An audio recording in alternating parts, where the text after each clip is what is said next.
Nah, just kidding. I don't want to be mayor, actually. To make it funnier. Absolutely, I do. Go, my noble steed!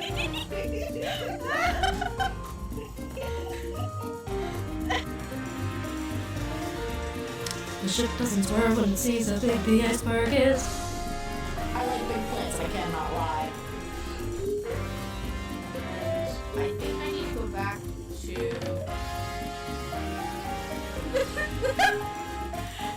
Wait! Wait, what? Are you ready for some top secret horse-based intel? There's a food that horses just love. It's... carrots. I think you were supposed to do that! Oh, what?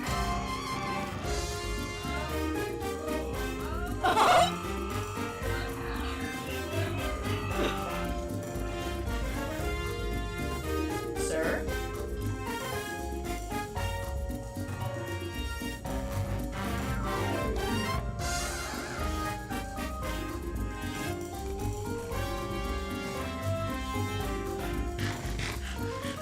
Delicious.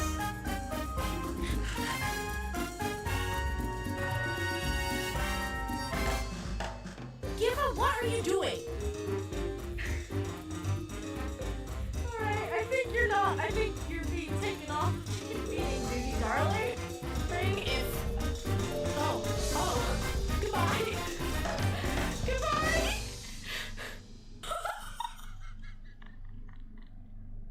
I have to go, my people need me.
Welcome in, everyone, and Fudge, thank you so much for 26 months. That's pretty wild.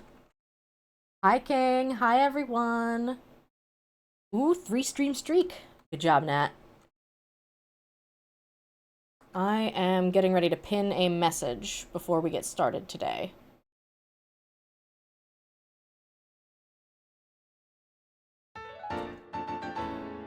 A hype train? Excuse me?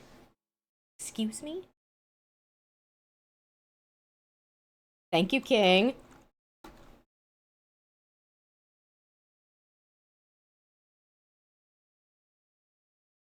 Alright, let me hop into the Discord. So much is happening! Okay, hi, guys. Hello.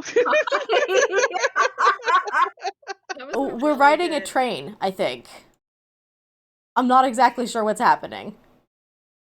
It's fine. Everything's fine. It's all Everything's good. fine. Everything's good. It's really appropriate. Everything's gone over my head, so I'm just gonna sit here and be like, Don't worry about it. it's fine. Don't worry about it. Everything's fine. Yeah, sorry about being a half an hour late. We were here and ready at like 12:30, and then every single technical difficulty that is possible to happen happened. Every single one. I don't know. How did it work?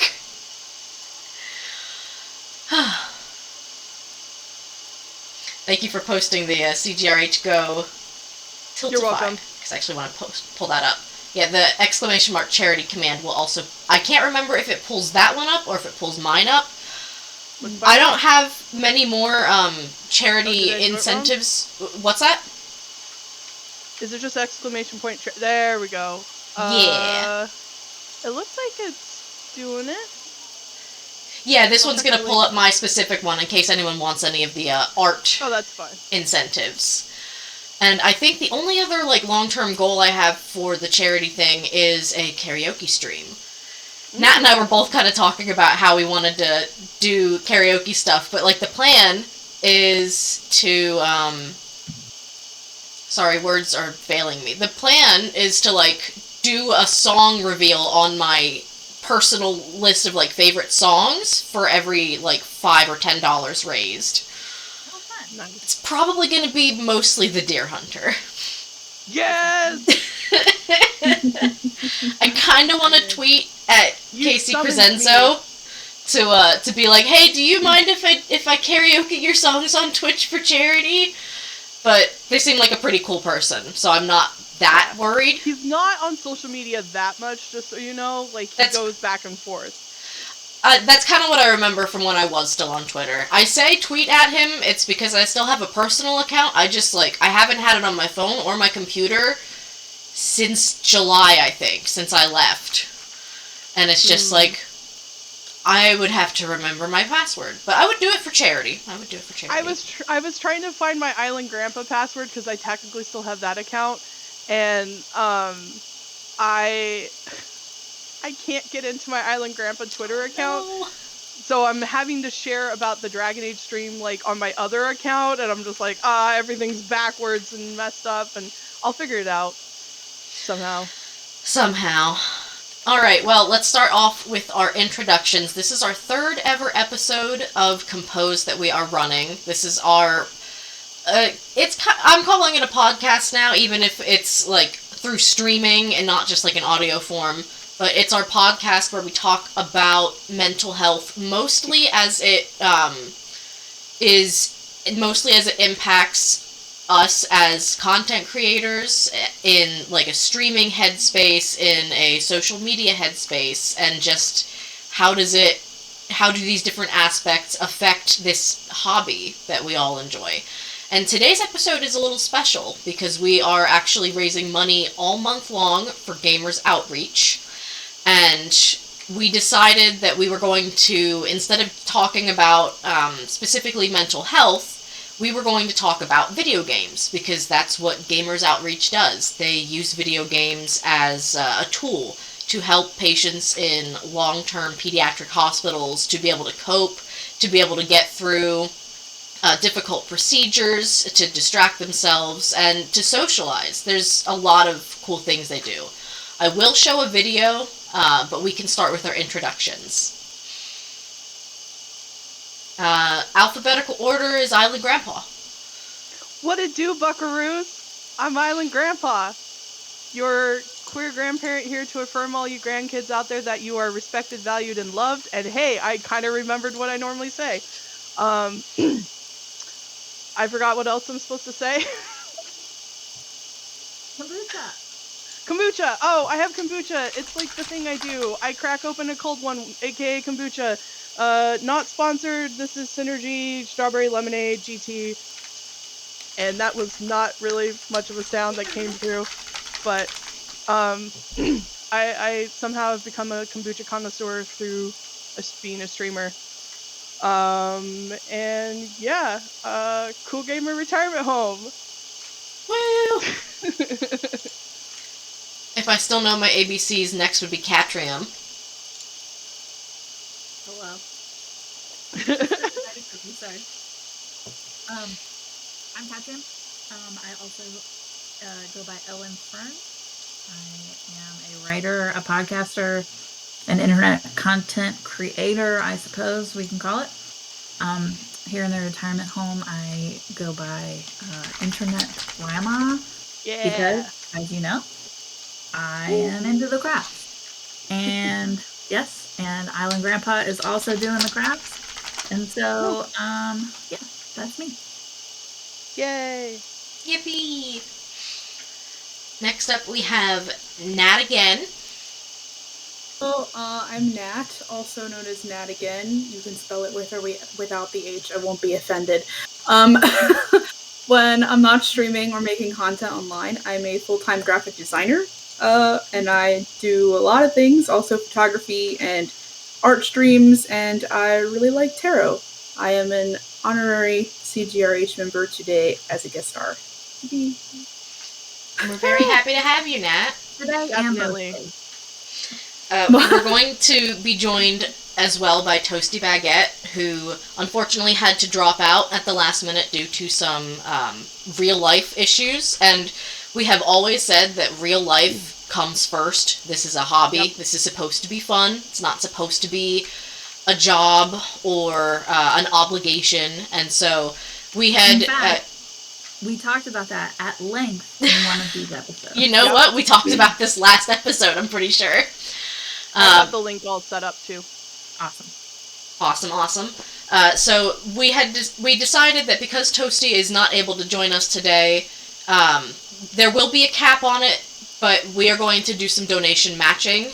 Toasty right now has a GoFundMe link to help their family home avoid foreclosure.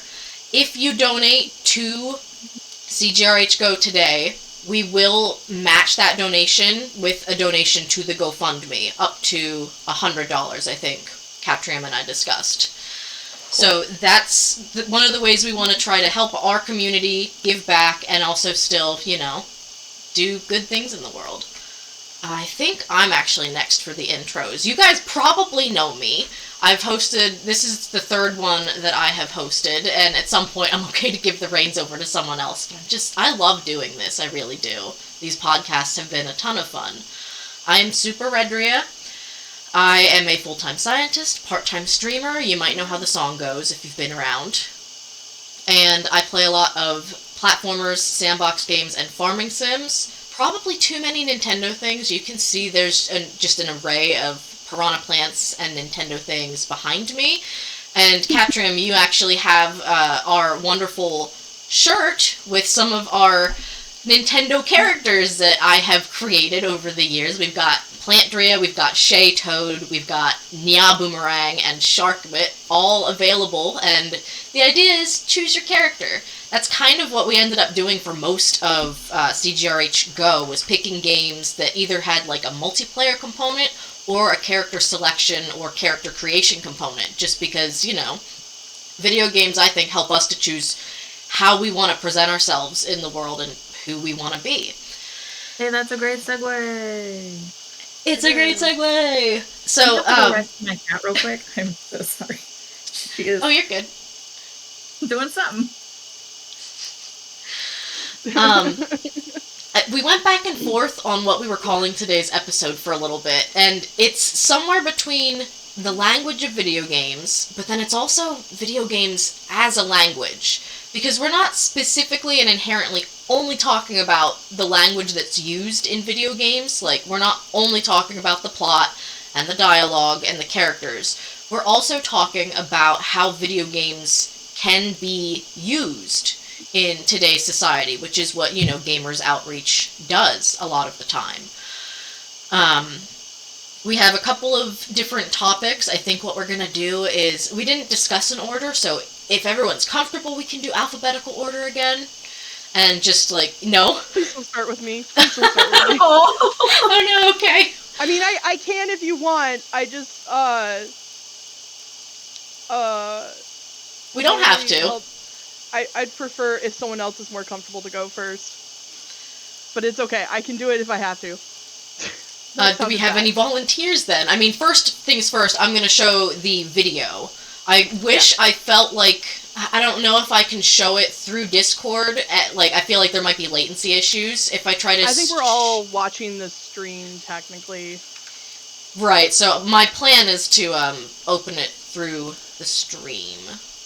Okay. Now, where did that go? I can go first. That's fine.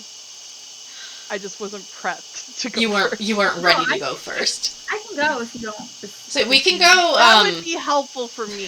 That's fine. Thank you. That's for totally fine. taking that. Alright, give me 1 sec to get this trailer. And so the format that we usually do for these kinds of podcast episodes is that somebody will present for maybe somewhere between 15 and 30 minutes, depending on how much content they have prepared. Then we move on to the panelists having an open forum where they share their thoughts and opinions on the particular subject that we're talking about. Then we open it up to chat Q&A. Any chat questions that we get, like, in the middle, we will come back and address them. So if you have something that you want to say or, like, input into the conversation, you're more than welcome to. I just realized I don't think I made this an event in the Discord like we did the last one, but oh well. No, we didn't. That's okay. That's okay. Oops, don't do that. Don't do that. Give me 1 second. No problem. I think it's in my downloads. But yeah, this was a really cool video, and our contact from Gamers Outreach was really excited for us to be able to share it. Like, super excited. Because they put a lot of work into it with their, they did a collaboration with Xbox to, you know, make the... Oh, that's cool.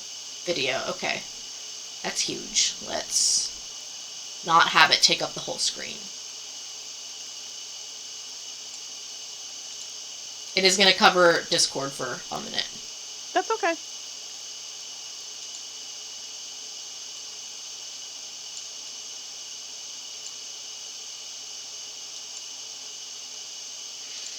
See, I have this thing where, like, I use one window capture for almost everything, so right now my window capture is being used for Discord, so I was like, oh, I don't know if I want to switch it around. Probably should have. Anyway, enjoy the video.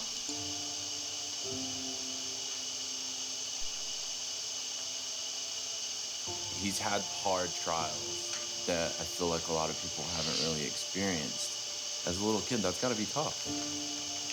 There's research to demonstrate that play helps healing time, it helps reduce length of stay, it allows them to thrive in an environment when they're faced with adversity.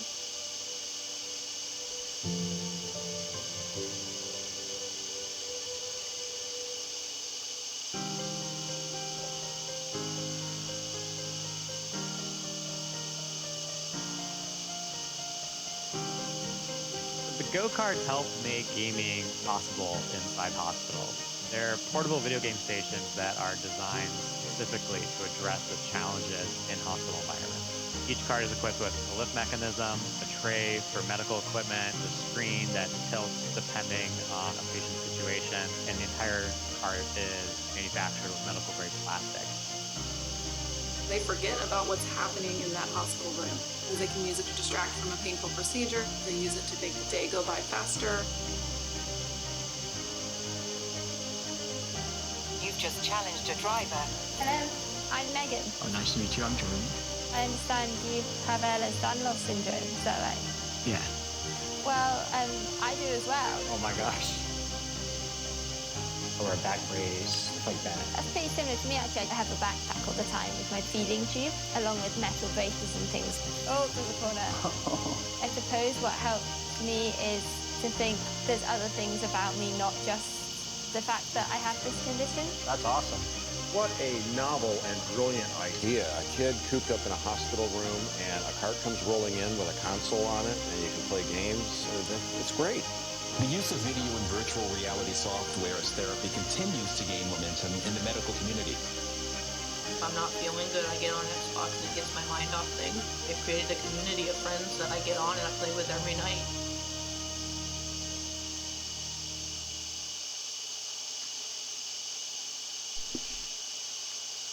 All right, that's the video.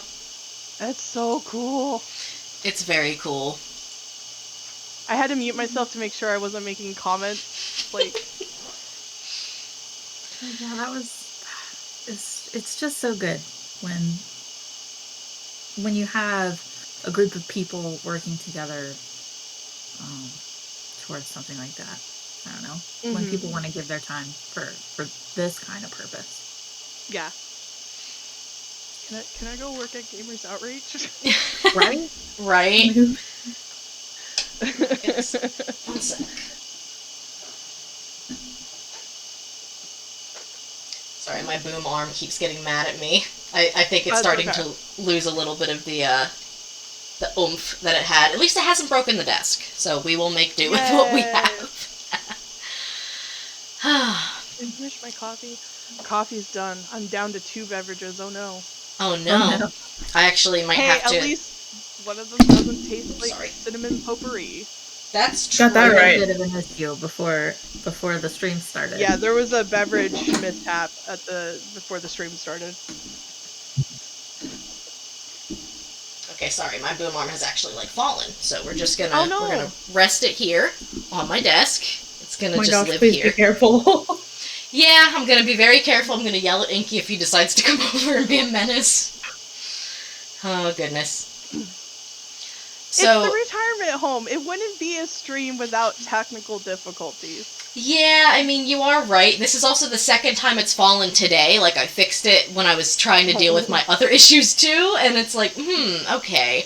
But there is something I really like about the boom arm. I think it gets the microphone closer to my mouth. It reduces some of the excess noise. I digress. We can look into fixing that after the fact.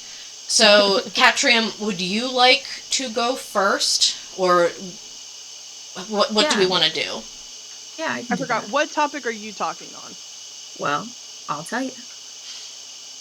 So, Reggie, I think you mentioned kind of at the top of the hour that video games aren't just about the stories that they tell. They're also ways that people communicate, and that's kind of like what we're here to talk about today. But my background is in storytelling and creating art through words and content, and so I am going to focus a little bit on that storytelling aspect of video games and kind of how engaging with narrative is, a positive thing for people. So, I did a kind of just a cursory little bit of research, and at my institution where I work, they have a library, website where you can go and search journal articles and stuff. And I went and I searched, and I didn't do this like the right way you're supposed to search things, but I typed in storytelling in video games, and I got more than 500 responses, more than 500 journal articles that have been written about this subject.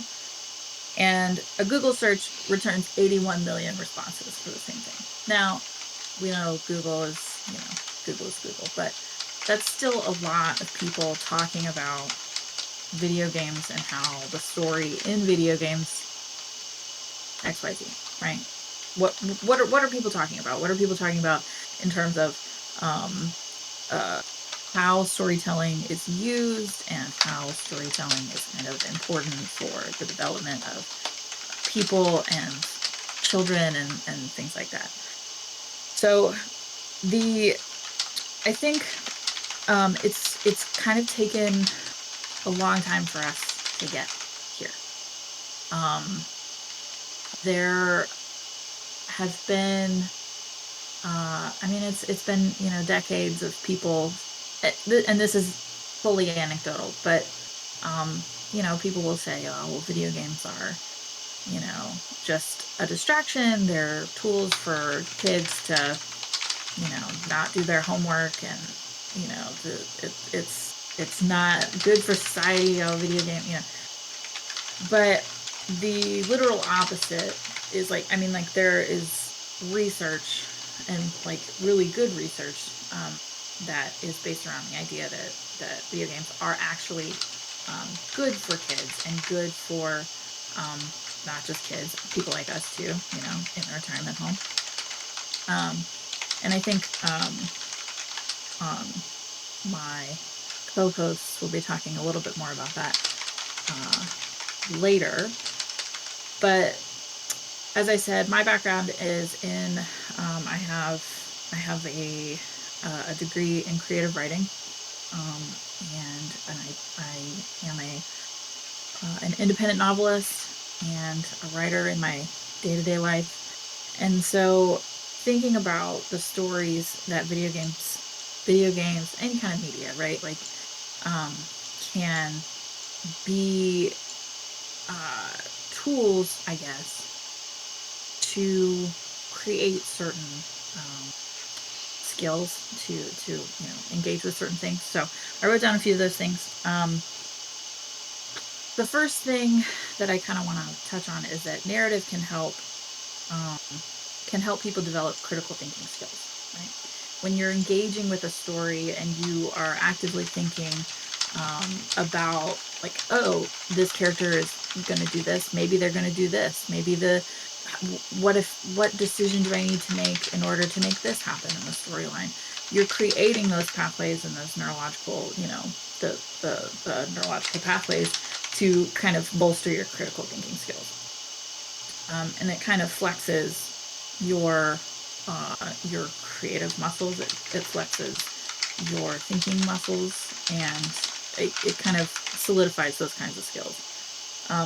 And you can also, something that I said previously was the decision making, right? So interactivity in these types of games can also kind of create better decision making skills for people, right? It kind of bolsters those kinds of skills, right? So you don't have to engage with everything in the narrative, but you're engaging with some things.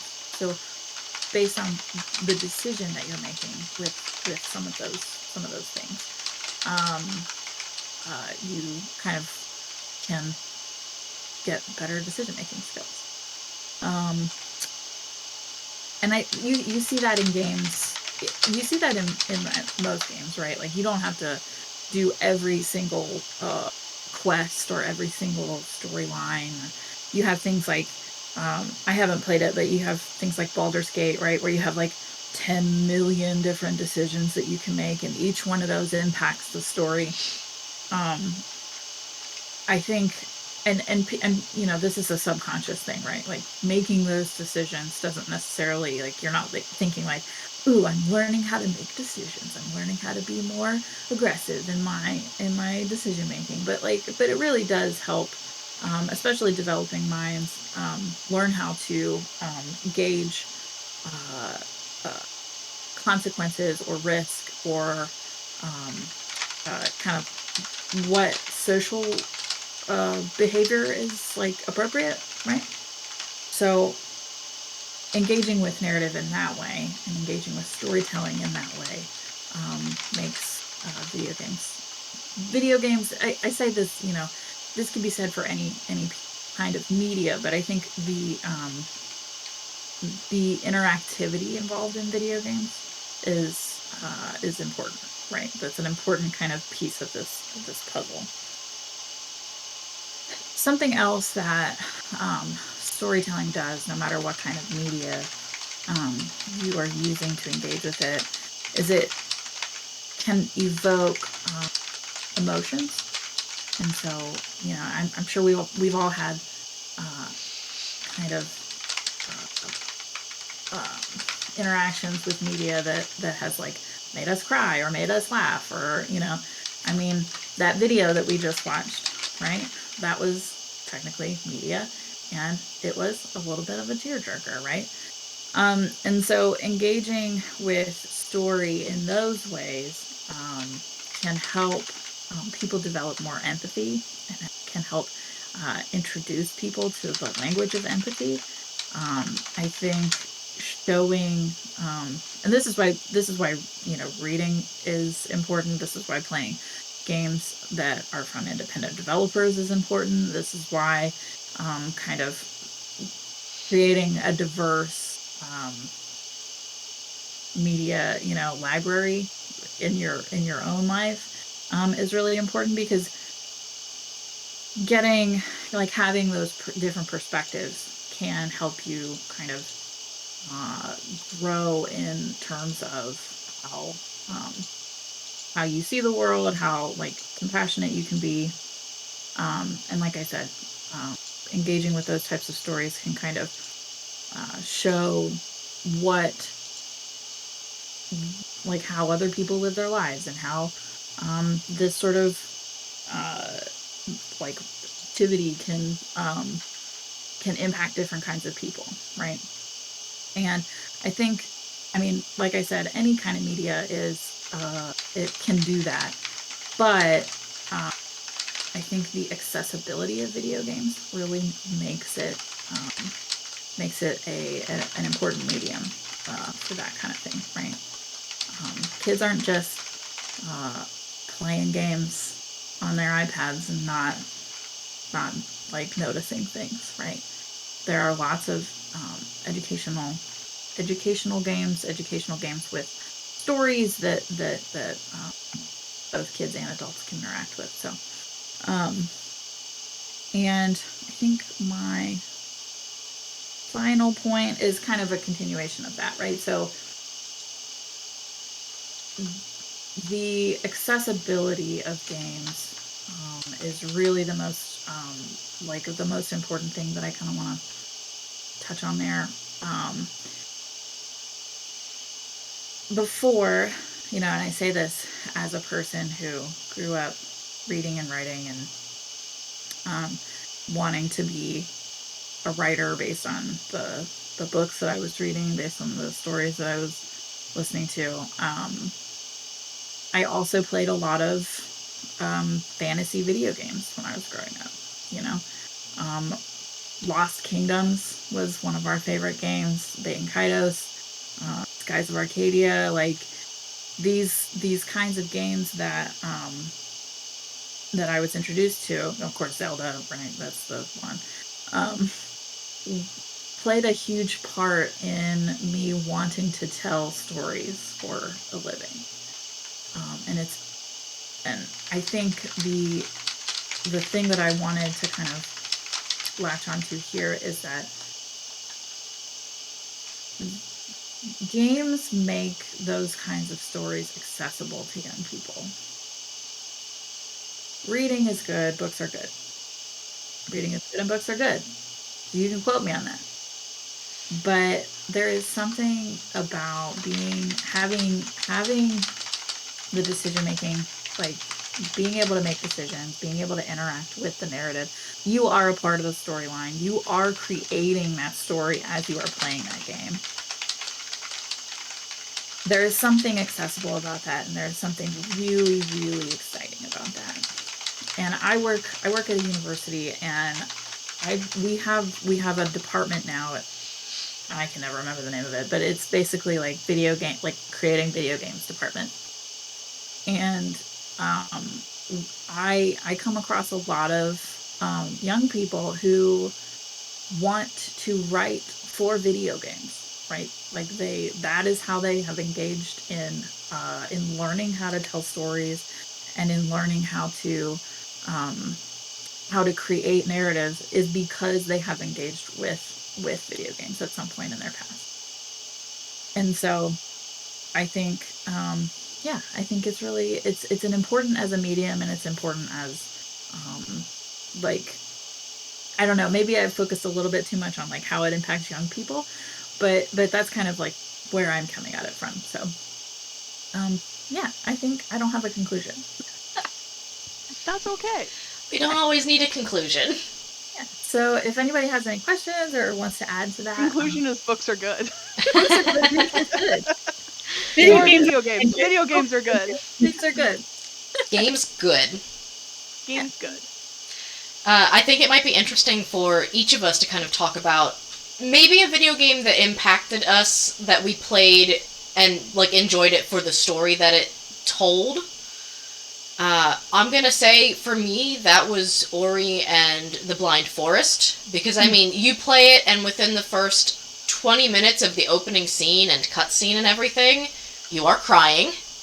And if you're not crying, I have some questions. Like, were you actually watching what happened? And I also think that there's something about Ori specifically that I don't think it would be the same if they just tried to make it a visual experience, like a movie, a video, a comic. I think there's something specific about it being, you know, a precision platformer. It's a hard game. You have to suffer to play it. And you have to learn, what am I doing wrong? What could I be doing differently?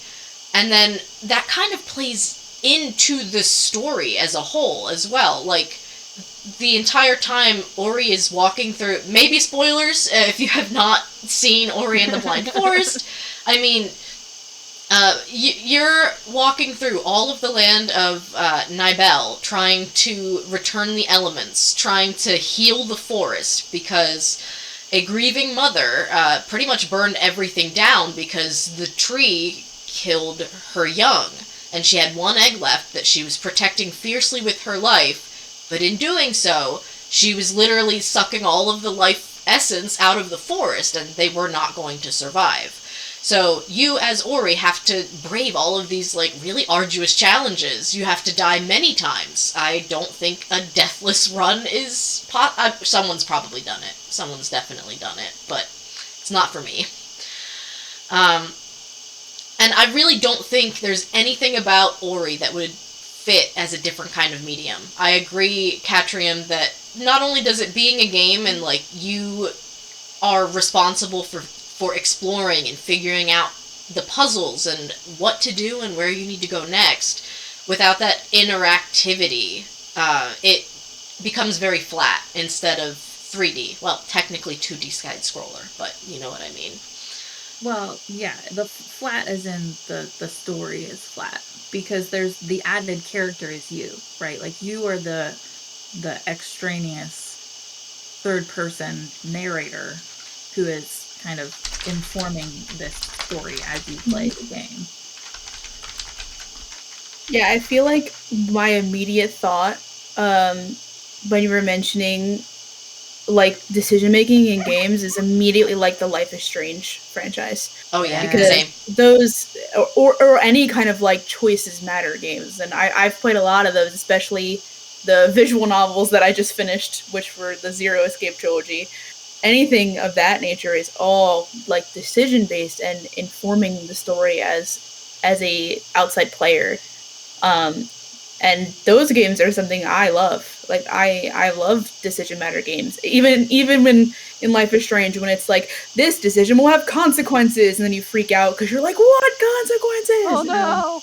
Yeah, it's like, but that's, like, the nature of the game, right? And it's like that, even though it's, like, more of a story than a game necessarily, because it's not a challenge, but it's more of, like, you're learning from the storytelling, you're making decisions based on the storytelling and who you are as a person. It's like, I've always loved those games. They've had a big effect on, like, the games that I play as a streamer, as a gamer. Yeah, something you said really struck me. Like, it depends on who you are as a person, right? Like, you bring yourself to whatever you're doing. And I agree. It's like a choose your own adventure type book, except it's, you know, interactive media. Books are good, okay? Good. Honestly, I had that same thought about, like, there are some games that really are a lot like the choose your own adventure kind of novels, where, like, yes, the overarching plot is going to follow a path like that. It's a branching path. You choose X, we go to Y. But I think the difference is that you're making decisions not seeing that tree. You're not knowing going into it what ending you are going to get. You get to make those decisions based on all of the bits of, like, the lore, the detail, the background that you are picking up on and aware of. Yeah.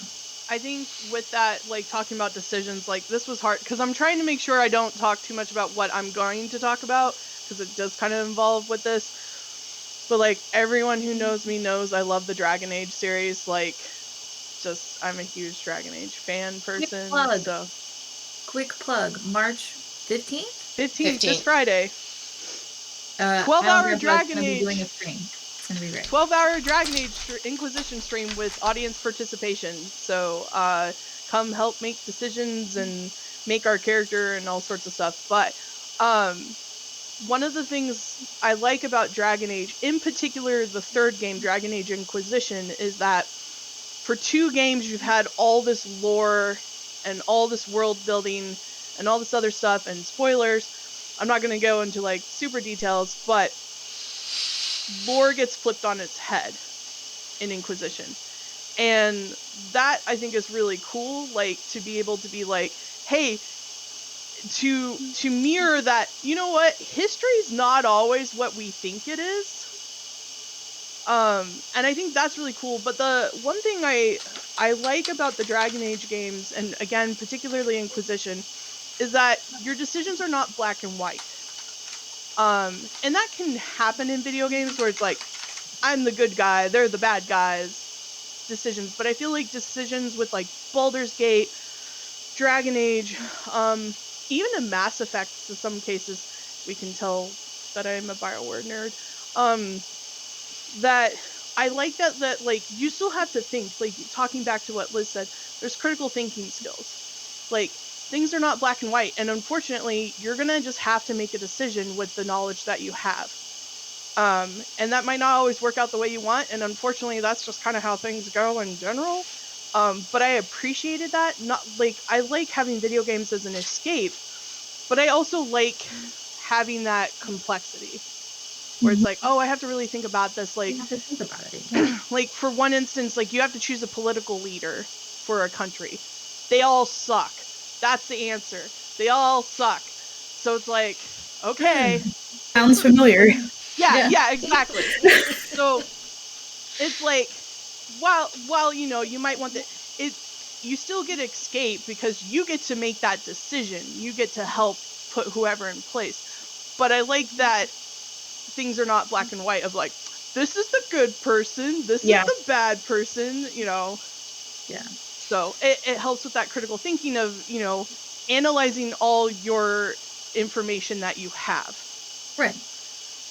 Can we also talk about how there are some games that will give you the option to like select between 2 different choices, and I also think it's fascinating when those choices don't ultimately change anything, because it's still giving it's giving you the wheel to say, this is how I feel, this is what I would do if I were in that situation. And I think that helps us connect with the language of empathy that you were talking about. That not everything has to have some like sort of really big universal outcome to make that decision matter. It can matter to you. Like in the Divinity Original Sin 2 games. Like there are options where actually I might not even be thinking of the right game, but no, that's one of them.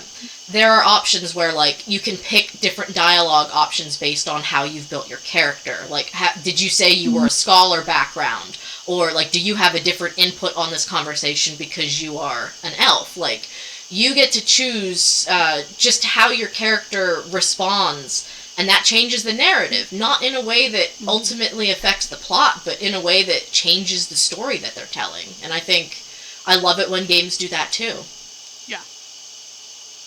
It kind of makes me think too to Star Ocean Second Story, where I like the games where you have the chance to play from different perspectives. So like, you can play as this one character, you can play as a different character, and you get a whole different perspective on each one and where these characters are coming from. And I just think that's a really cool narrative thing to do. Plus more game hours to play. Yeah. Adventure too. Now I gotta play as this character. Now I gotta play as this character. Yeah. So, moral to the story. Books are good. Books are good. Video games are also good. And video games are interactive. The writer says storytelling is amazing. Yes. the takeaway that I got from this was, I think, something that Catrium said and then something that Nat added was that in a video game, you are this extra character, and the decisions you make depend on who you are as a person, and that can change the entire story. Mm-hmm. And no two people experience a game the same, right? Like we could do, A/B testing of you pick this and you also pick this, but like because we are different people, even if somebody goes through the same game as you and picks all the same stuff, you are playing a game differently because of the experiences that you bring to the table. So I don't know. I as a tool for healing, especially, we're talking about this, gamers outreach. Stories are tools that we can use to heal and to kind of relate to one another better. I'm gonna talk about a little bit. Okay, good. Oh, great. Good segue. I talked but enough. I didn't know if we wanted to do the open thing first. So if anyone from chat does have anything that they'd like to contribute toward this particular topic of, video games being used as a storytelling device and the way that we play them changing that. One thing that came to mind, Catrium, is we literally experienced this when we played Played Up with the same exact seed. That's right. Like, two people would make one different choice, and we didn't actually realize how Played Up was set up because it has very branching decisions. So we chose to be an affordable restaurant, and our competitors chose to be a casual restaurant, or like it was something that small that completely changed the rest of the decisions that we had for the rest of the game. Yeah. But yes, if anyone from chat does have anything that they would like to add, I think I'm going to go get water. I have a pitcher in the other room, and I'm like, this is not helping me here, is it? Go get water. Yes. Water's good. Water is I'll good. keep an eye on chat. Chat, behave yourself. Quick, everyone! Books are good. Books We need to make you a shirt that just says that. Books are good. Period. Books are good. There we go. Internet grandma merch. I've been thinking about it. Books are good. Books are good. All right, I wrote it down on my list. I wrote it down too. I was hoping it was your only note, like nothing else there. Just books are good. Books are good. I know you spoke first, but I think that's so funny. It's just like books are great. So it looks like we didn't have anything come on chat. All right. So, do we want to go into our next topic? Sure. That's fine by me. I mean, it's not like we can always circle back to any of these topics later. Yep. So my topic was going to be talking about coping, using video games to cope with things. Originally, I think I said healthy versus unhealthy, but I think I'm just going to mainly talk about using video games as ways to help. So I have a couple stories, essentially, of things in my life where video games were there to help me during difficult times in life. And it also kind of circles to mental health, too, because we part of that kind of triggered this whole idea for Compose was about mental health and video games and stuff. So, and it's funny now looking back on some of this stuff, because then also I'm neurodivergent, I have ADHD, so I can look back and go, oh, this was also an ADHD thing, but that doesn't make it bad or anything. So the first thing as far as using video games as a way, you brought up, like, people be like, oh, kids will just play video games to distract themselves or whatever. And I think another term that's better for that is, instead of using it as a distraction, it's using it to control something. So, for example, when I was 15, my family went through a really rough period where mental health issues were happening for one of my parents. And things were just really out of control. And it was around that time that I started getting into Zelda. And then I became obsessed with Zelda because it was an ADHD hyperfixation that now I can look back and go, oh yeah, this is what happened. but it gave me a safe place to escape and have some form of control where, like, especially when you have like a silent protagonist where like Link just wakes up most games and then everyone's like, yo, you gotta solve all our problems. Like, that's Link's story. Link's sleeping, having a great time. Next thing he wakes up and the world's falling around him. And I just really like, especially like Oracle of Ages, Oracle of Seasons, because like I had a Game Boy Color was like my own console, which I think is really important. Like those, like the they call them the carts, right? The go karts for Gamers Outreach. Yeah, they call them go-karts. Yeah, I think that's such a cool idea. Like this mobile thing that you can bring to a kid and a kid can use, and like having your own thing. Like I realize that they're shared and stuff like that, but still, like having this thing that's your own that you get to use is so freeing, because you get to have access to something to play these games that give you an escape that if that wasn't available, so if I never had a Game Boy Color, like I wouldn't, I'd be stuck reading books. Books are good. I'm just kidding. But like having that portable item gave me freedom to have an escape and also like control something in my life where things were maybe not in my control that I had any choice. So Zelda was really, really helpful for me of processing different emotions, like, when we're all 15, like hormones and just we're balls of at least for me, I was a ball of anxiety and stress and stuff on top of all the family stuff going on. And it gave me something to channel that in a healthy way, instead of getting into trouble or something like that, or falling deeper into like depression or something. It was a way to have an escape and control. The So, with silent protagonists and stuff, that also gives you a place to kind of self-insert yourself of like, yeah, my world's falling apart, but you know what? I can do something about it. I can save the world. And that gives you a sense of accomplishment, but not in like, I don't think it's like a false sense of accomplishment or anything like that. It's like, it's a way to boost. Like, if you're in a situation where, like, you're not in control of anything and you get this one thing, like, I think that's really important. And I'm probably talking all over the place because my notes are all over the place. So then later on, so like that for me as a kid was really, really important, having access to video games to help me process emotions I had, give me some sense of control when things were out of my control, again, being a kid. And you can think about that too, of like, we have kids who get these sicknesses that are out of their control. They can't do anything. But we can give them access to games that give them something that they can control and, choose, what that story is going to be. Then from like a medical aspect, I had a surgery that took me a while to recover from in 2011. And I spent my recovery playing Skyrim.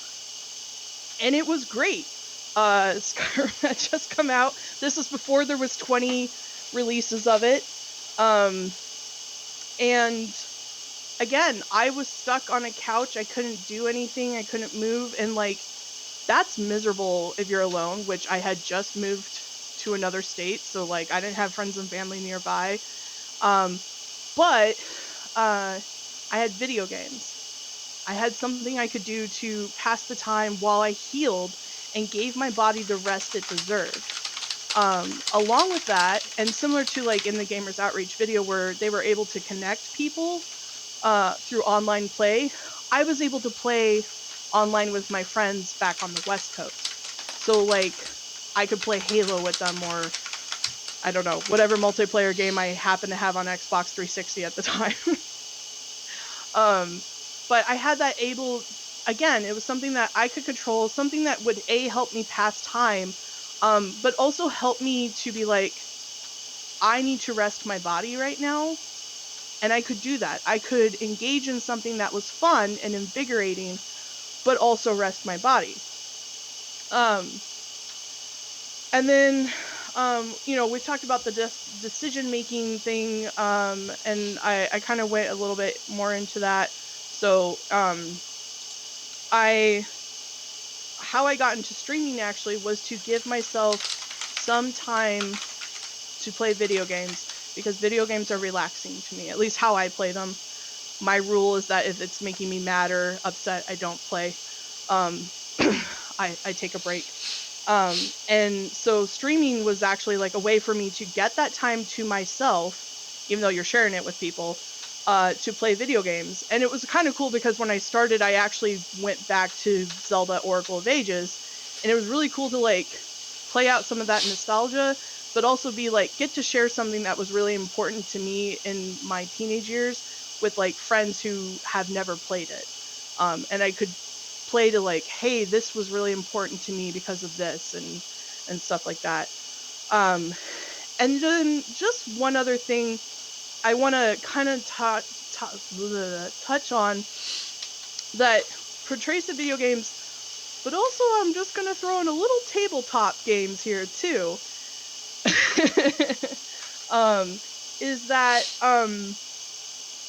video games and tabletop to some extent too gives us a way to process things, which I've already talked about processing emotions and stuff. But they've been found. There's been studies done, which of course I don't have my link to that data, but Liz got me. But they've been found it's been important for helping people process trauma. You could do it for processing life events. When I started playing with my friends, I was going through a big change in my life of, from one belief system to another and stuff. And like, I used that as a character basis and was able to like work out, because I had a cool DM, work out some of that stuff and process things that I wasn't sure about, but like processing it through a third party character helped. And the same thing happened for me with Dragon Age. Dragon Age, there's a whole thing about magic users versus non-magic users and belief systems about that and stuff like that. And you get to kind of control how people view those things. And that was kind of a good way for me to process stuff. And then just the last thing is like video games are just a great way to relax. I have been finishing a degree and it's been really, really stressful. And sometimes I don't want to play a video game where I have to make a bunch of decisions, and that's fine. But then there's games that are like platformers and stuff where you just go. And honestly, the one that was the best for me was Hades. And I'm not a roguelike person at all. Like, I don't like constantly punishing myself. But Hades is very different because you're rewarded even if you fail. The story progresses. And I think that's the thing, is like, I love story heavy games. And so Hades is a story heavy game, and even though it's a roguelike, even if you fail, you still get to progress in the story. And I think that's important, is that you're still rewarded even for failing. And so like for me, it was a nice thing to just be like, okay, I know what buttons I need to push and what I need to like do and get out through different levels or stuff. But I didn't have to sit there and critically think the whole time. I could just relax, which sometimes that's all we need. We need that mental break. So like video games just provide like so many different ways as coping, of like, you can use it to bring control into something in your life if maybe, things are out of control and you just need a small thing. They're a way to self-insert and give your more to the control thing, but also like give you a tool to process things. And then they're just also a way to relax. Because,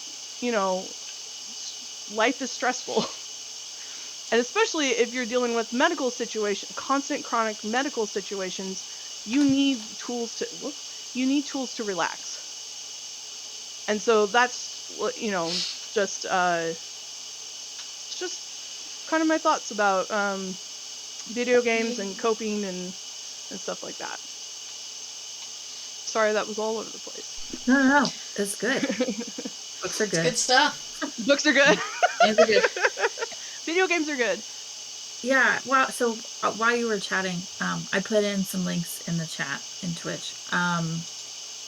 When you mentioned that the tabletop role-playing games were important in helping you process trauma and helping you, kind of provided therapeutic elements, right?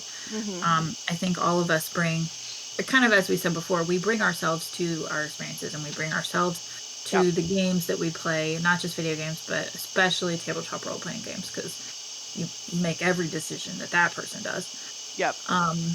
And there is legitimate, real research around the idea of playing these kinds of games and how it can teach, especially kids in situations that, how to focus, how to get through whatever situation that they are in, because it gives them the language to do so.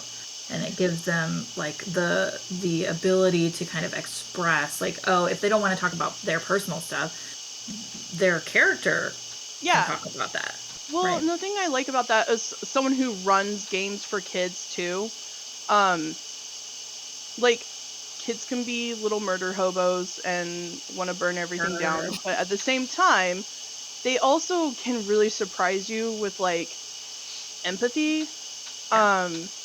So I've had parents be like, oh my gosh, I would have TPK'd the party if they had tried to pull whatever. And it's like, well, okay, but it's a safe space. Video games and tabletop or gaming in general is a safe space, should be a safe space, I should say, for kids to be able to try things out, or for people, I should say, in general, to try things out and do so in a safe environment. And so one of the things that most surprised me is one of the last games I ran, kids started off a little let's burn everything. We got that under control. But we can't, they were all prepped for a big fight. And the monologue they heard from the big bad, they just went, oh, he needs a friend. And completely changed their whole let's burn everything down plans to what can we do to make this person a friend. That I didn't teach them anything to do anything like that. I just had this guy monologuing. That's wonderful. Isn't that I had to reward that because it was so cool. And that's another thing of just how games can teach you, again, back to the critical thinking and stuff like that. These kids could have just ran in there and did whatever. But I love that games and video games and stuff give those options. There are games where you get to choose whether you're going to be cruel or you're going to be good, or be kind or whatever, and giving those options. At the same time, it also gives a safe place if you want to experience other options without hurting real people's feelings. I feel like this is not related to your last point, but something you said. I feel like the control aspect is a lot of what I've been thinking about. And I feel like it's another reason why I really like simulation games.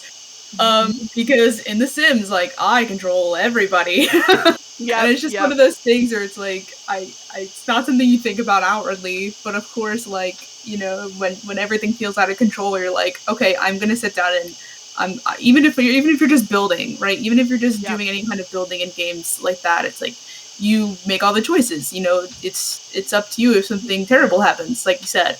And I think that's definitely in line with coping and when you're going through something difficult. Yeah, and I've been doing that with a Stardew lot of recently. Animal Crossing during COVID. Yeah. Oh yeah. So true. Oh yeah. I've even been doing that lately with things have been really, really stressful and busy lately, and then Catrium and I are working on ready for our Stardew stream, and so we've been doing stuff. And so anyway, I was testing out mods. And I modded the heck out of my Stardew. And I'm just chilling around farming. I was like, oh, this is actually really, really relaxing. And like, so like the last couple nights I've been like, man, it was a stressful day at work. Stardew Valley. And I can just do whatever I want because I modded it. But Stardew Valley itself is a great game. But I really think that's a good point, like even with the simulation games too.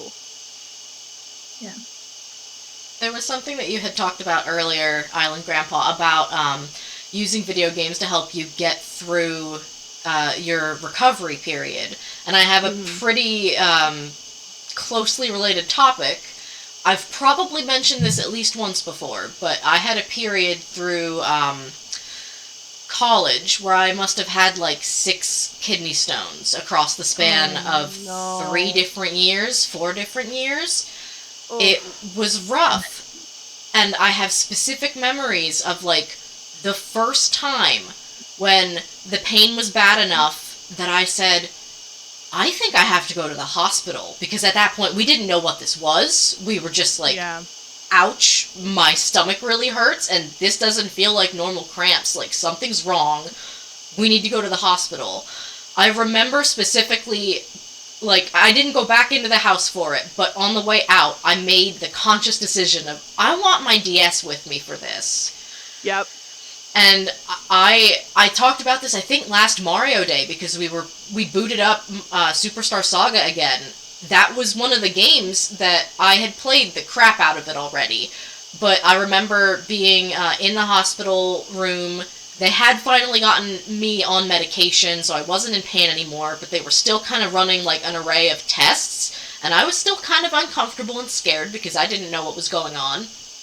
And I remember starting a new save file, because like it's a story I love, but it's a story that I know that brings comfort, and I was able to kind of like replay it, go back in, and have just a little bit of control and a little bit of comfort in what was a new and scary situation for me. Yeah, and like to touch on that too, like don't feel bad if you play the same game over and over and over and over and over and over and over again. Because again, it's a comfort. I've sunk over 700 hours into Dragon Age Inquisition, just the one game. Well, part of that might be my husband a little bit, but mostly me. But like, you know, all of us who were playing Animal Crossing during COVID and stuff like that, like, that's okay. It's okay to have a game that you play over and over. Like, you know, for Redria, like the Mario game was a comfort, and like that's what's important. Is that video games should be a warm hug. Ooh, writing it down. Writing it down. Absolutely. That's a good one. At least for me, that's how I feel.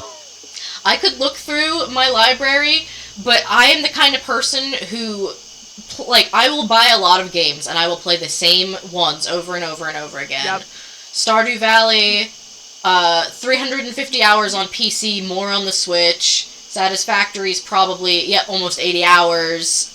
And that's a new game. Valheim, way too many hours. I'm scrolling because I'm curious my now. 800 hours of Sims 4 enters the chat. 380 hours of Valheim. Sorry, go ahead. No, I was going to say, I was just talking about this with someone the other day about hours we played.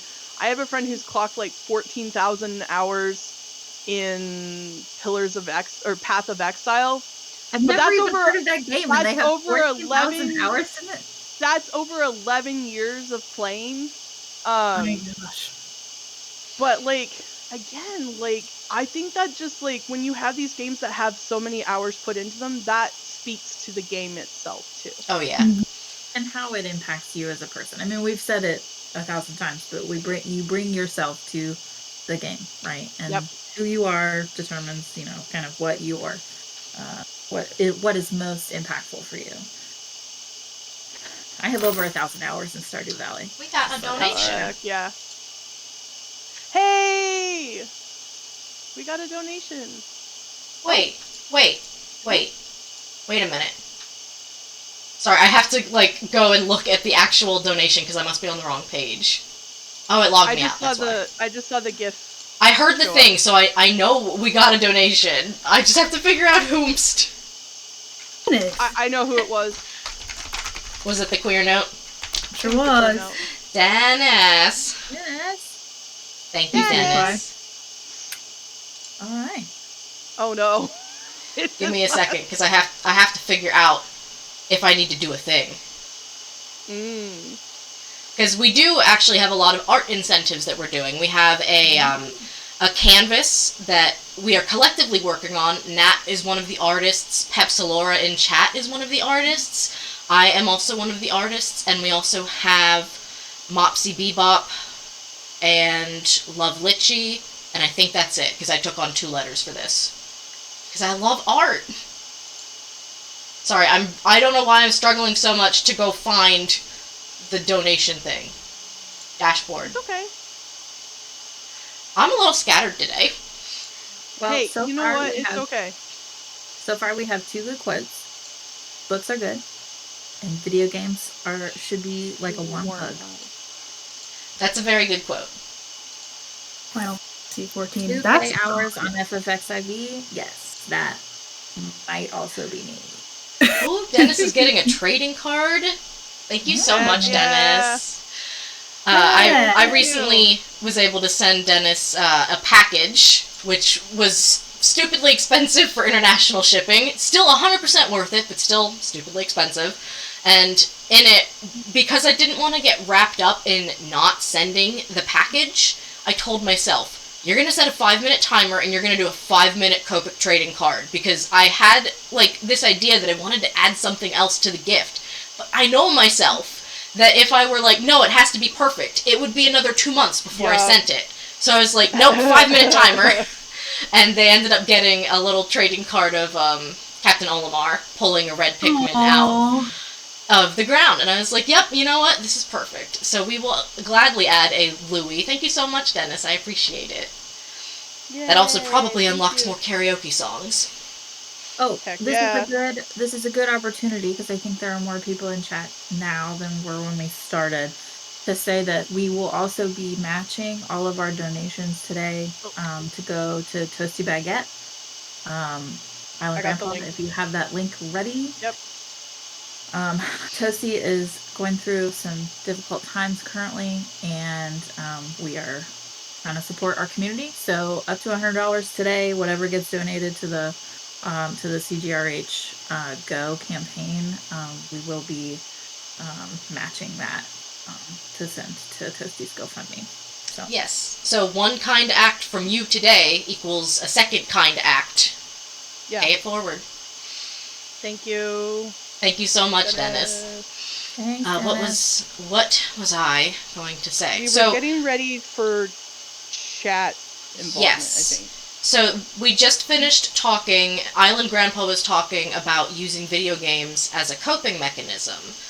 Ways to kind of help give you control when it feels like a lot of things in your life are outside of your control, or like, I wanted to use a different word, but you know what I mean. I know. That's what I felt like the whole time, but it was like, well, distraction, there's distraction and stuff, but the reason why I brought the word control to it is that a lot of times people are like, oh, kids, they just play because they don't want to do this and they don't want to do that and blah, blah, blah, blah, blah. And it's like, no, like, there's valid reasons.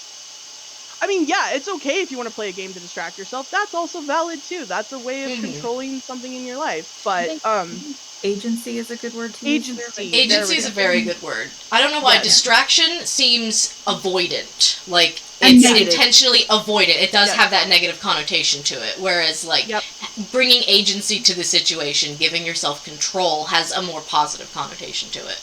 Yeah, definitely agree. The main takeaway I got from Island Grandpa's portion of today's talk was that video games allow you to take the lead on your escape.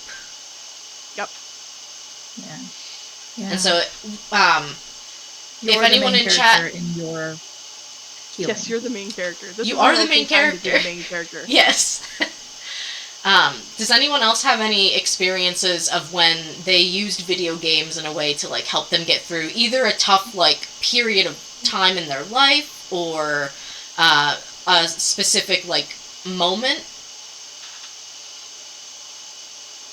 It's fine if you can't think of anything. I was gonna say, the only thing I can think of off the top of my head, there was like, when I was younger, it was maybe like 10, 15 years ago now, there was a really bad hurricane that happened when I was still like living in my hometown, and our power had gone out at our house, and the way our house was set up, like the sump pump was going into our laundry room from outside. So we were like, there was a chance our house could have flooded, and did a little bit. Like our basement flooded a little bit.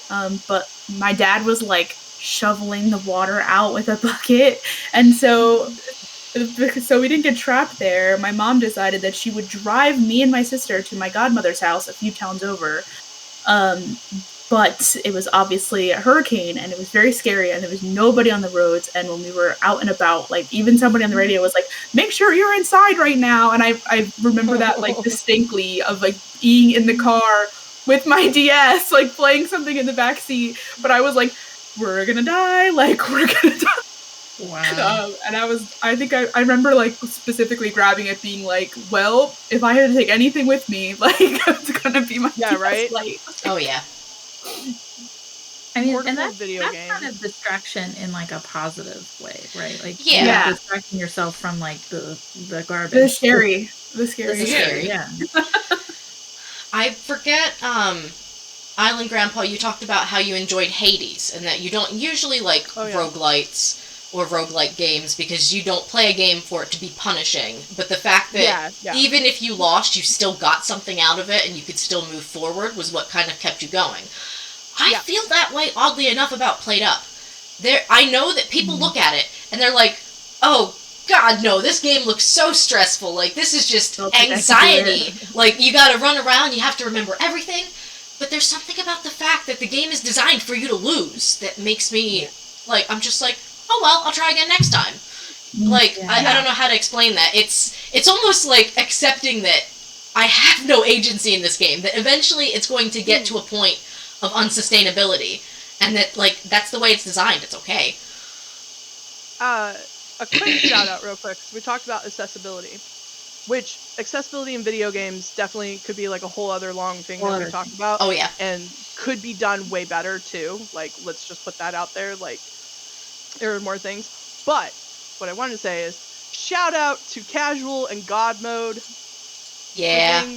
Because again, giving agency. So like Celeste is not a game I probably would have played if Celeste hadn't had the different accessibility modes on it. And Celeste is a really great game, and I'm glad I got to play it.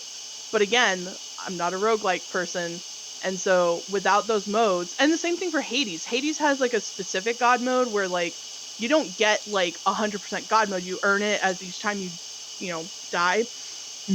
But those things make those games easier for me to be able to have the chance to play them. Right. And I think that's really important. So, sorry, just little side note. You're right, yeah. No, I mean, you are absolutely correct. And don't feel bad for being a casual. Don't ever feel bad for casual mode for life. I was gonna say, don't feel bad for being an easy either. Yeah, like, don't feel zero bad for shame. any mode you play on. If you play on extreme, hardcore, whatever, cool. Good on ya. If you play on casual narrative mode, more power to you. Like, there's no wrong way to play the video game. Agreed. I'm going to tell you right now, on March 22nd, we're going to be doing a Mario Wonder final level race.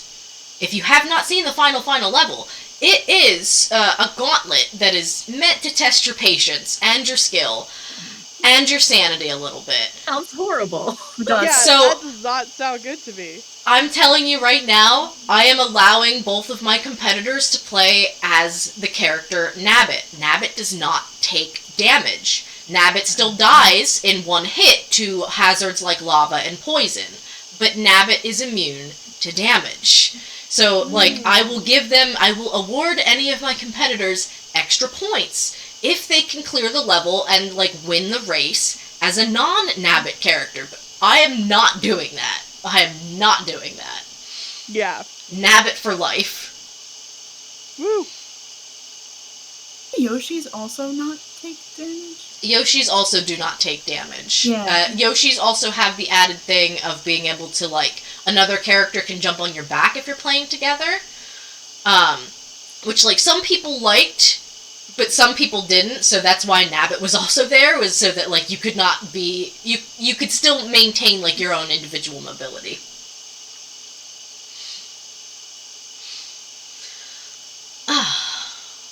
So what does that lead us to now?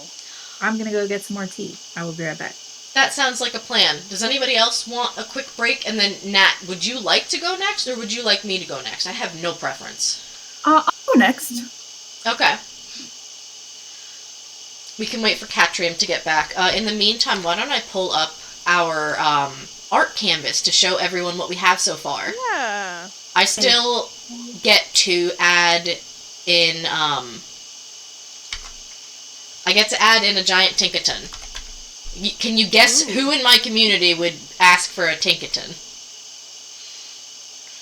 I don't know. Is that a Pokemon? It is a Pokemon. It is Yeah Boomerang's favorite Pokemon. Ah. I actually did a September emote of Tinkaton eating soup that I sent to her. So now I get to figure out, okay, what will Tinkaton be doing now? And there was also the giant Pridecraft Tinkaton statue that we made. It's the pink Pokemon with the huge hammer. Oh. Yeah. Okay. I have returned. Welcome back. We're gonna take a minute to show off the canvas so far. And again, you guys will have to forgive me because I made the decision to finally move all of my like streaming files to my D drive because I couldn't fit Fortnite on my computer. I couldn't do it. They just had an update, and it's a huge update. Like, yeah, and it like I had it installed and ready to go, and then they were like, "You don't have enough space for this," and I'm just sitting here like, "What do you mean?" Yeah, I was just playing it earlier too. I was like, because they have a new season that just happened, and they're about to add the Avatar characters, and that might make me spend real money in Fortnite. Oh just no! to make me stressed out. So this is what we have so far. We have Toad and Kirby being besties, and we have Cora the Explorer. These were both 5-minute sketches, so you will see a little bit of scuff. It lives there now. It's a permanent part of the story. Zero notes. Zero notes. I will be adding some more characters. Probably going to do some art of our many different Nintendo-based original characters to like help add them to the canvas here and there. And then, of course, the giant Tinkaton. Let me see if I can find the emote. How giant is he? I don't know how giant she has to be. It's just, I wanted to shrink down the 5-minute sketches and pull focus to the 15-minute ones. Ah, fair. But I do not remember where I saved the emote. It is somewhere. She's somewhere. I have so many references of Plessy, y'all. Because Sharkmit's character is a Plessy. Okay, here. Here, look at her. Soup. Oh. She eats soup! Oh, so cute. That's adorable. Pink soup. Pink soup. The bowl's probably made of metal from a Corviknight, because you know that's how Tinkaton rolls. Anyway. Oh, what happened to my Discord? Uh-oh. Okay, it's back. It's being weird. Give me 1 second. I just need to... I don't know if it's because I minimized Discord and it got angry. Maybe. Possible. So we'll just keep Discord up, because I do remember that it kept, like, it would actually freeze previously if you tabbed away, because we used to be actually very extra when we did our bingo streams. We set up, like, specific overlays, and we had multiple Discord windows open, and they were all, like, cropped down to an individual person's picture, and then they were moved around on the overlay. This is because we wanted name tags, which I can understand. But we did run into the issue of, 1, it freezing, and 2, if anyone left, it shuffled everyone's order when they came back. And it was like, okay, so now we're all named, now we're all someone else. Identity theft. we should talk about doing another bingo. We need to do another bingo eventually. I'm thinking we will probably save our bingo this year for Pridecraft, because that does seem to be one of our most popular and most fun charity efforts of the year, which I can understand. We're doing an amazing job with Gamers Outreach. I'm surprised, and I'm also just impressed by the generosity that our community has shown us with how much we've raised so far. $361, I think. Yep, 361, and that does not count the merchandise sales. It also does not count the bake sale stuff that I'm going to be doing in real life. I'm making making a chocolate mousse cupcake and an orange dreamsicle cupcake to kind of match the Gamers Outreach logo colors. Oh, nice. And then I have a cookie cutter shaped like a game controller. So we'll be doing little game controller cookies. Why should I not have the Amazon link, please?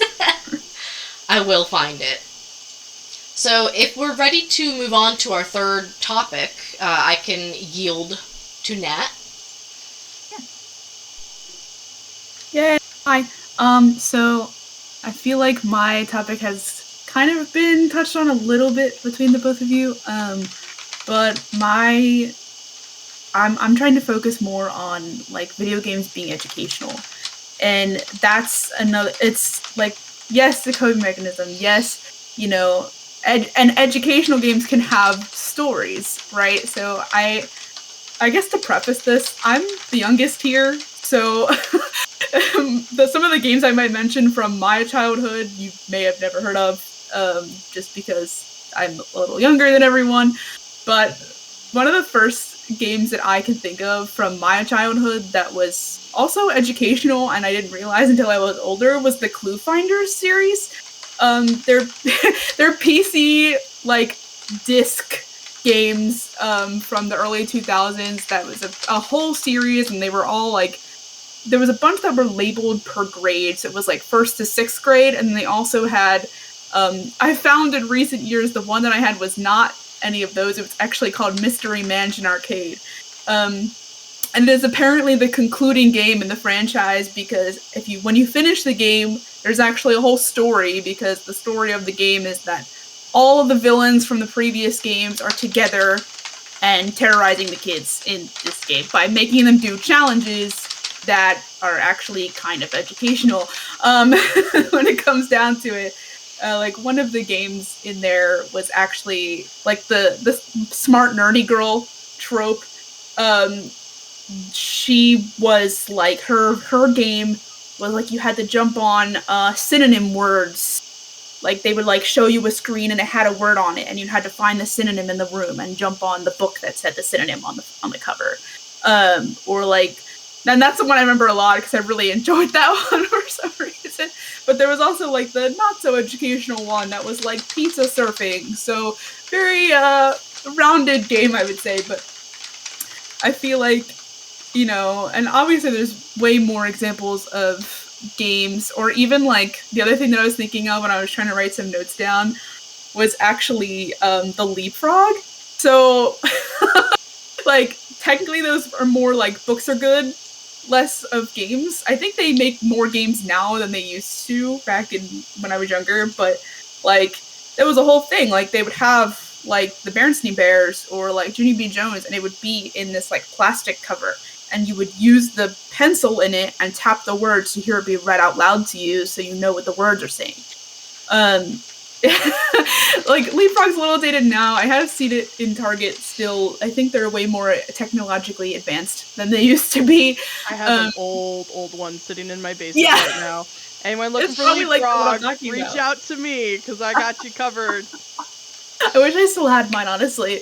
I don't even know if it works, if I'll be honest. I think they took batteries or something, but that's more along the lines of books are good, I guess. But I don't know. I feel a lot of the computer games I played as a kid were all educational to some degree, right? And that still extends today in the sense of one of the things I was thinking about when you mentioned accessibility was captions. right? And captions in video games help people read.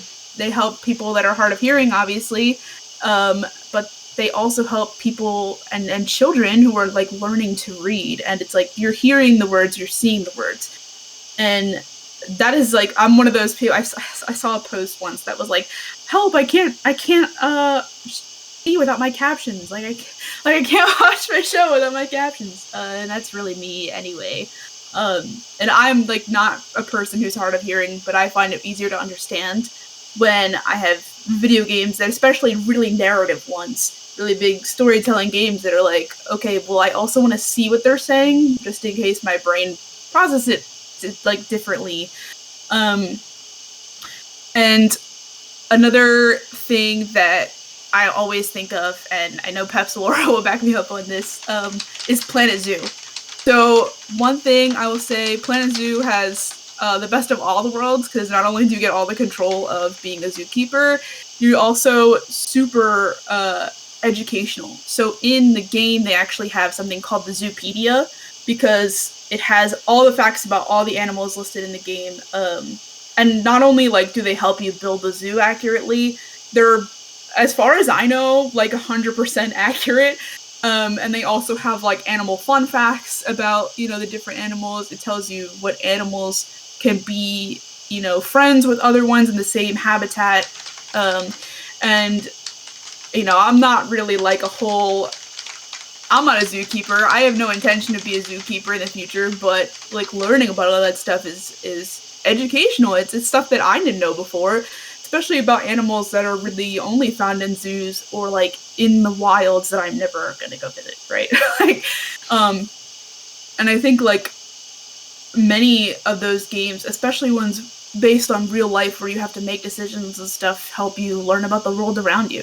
Like, I feel like there's definitely people out there who'll be like, oh, like they learned about their sexuality through video games. They learned about their gender through video games, and, you know, having that representation, which we're still getting better at, obviously, in video games.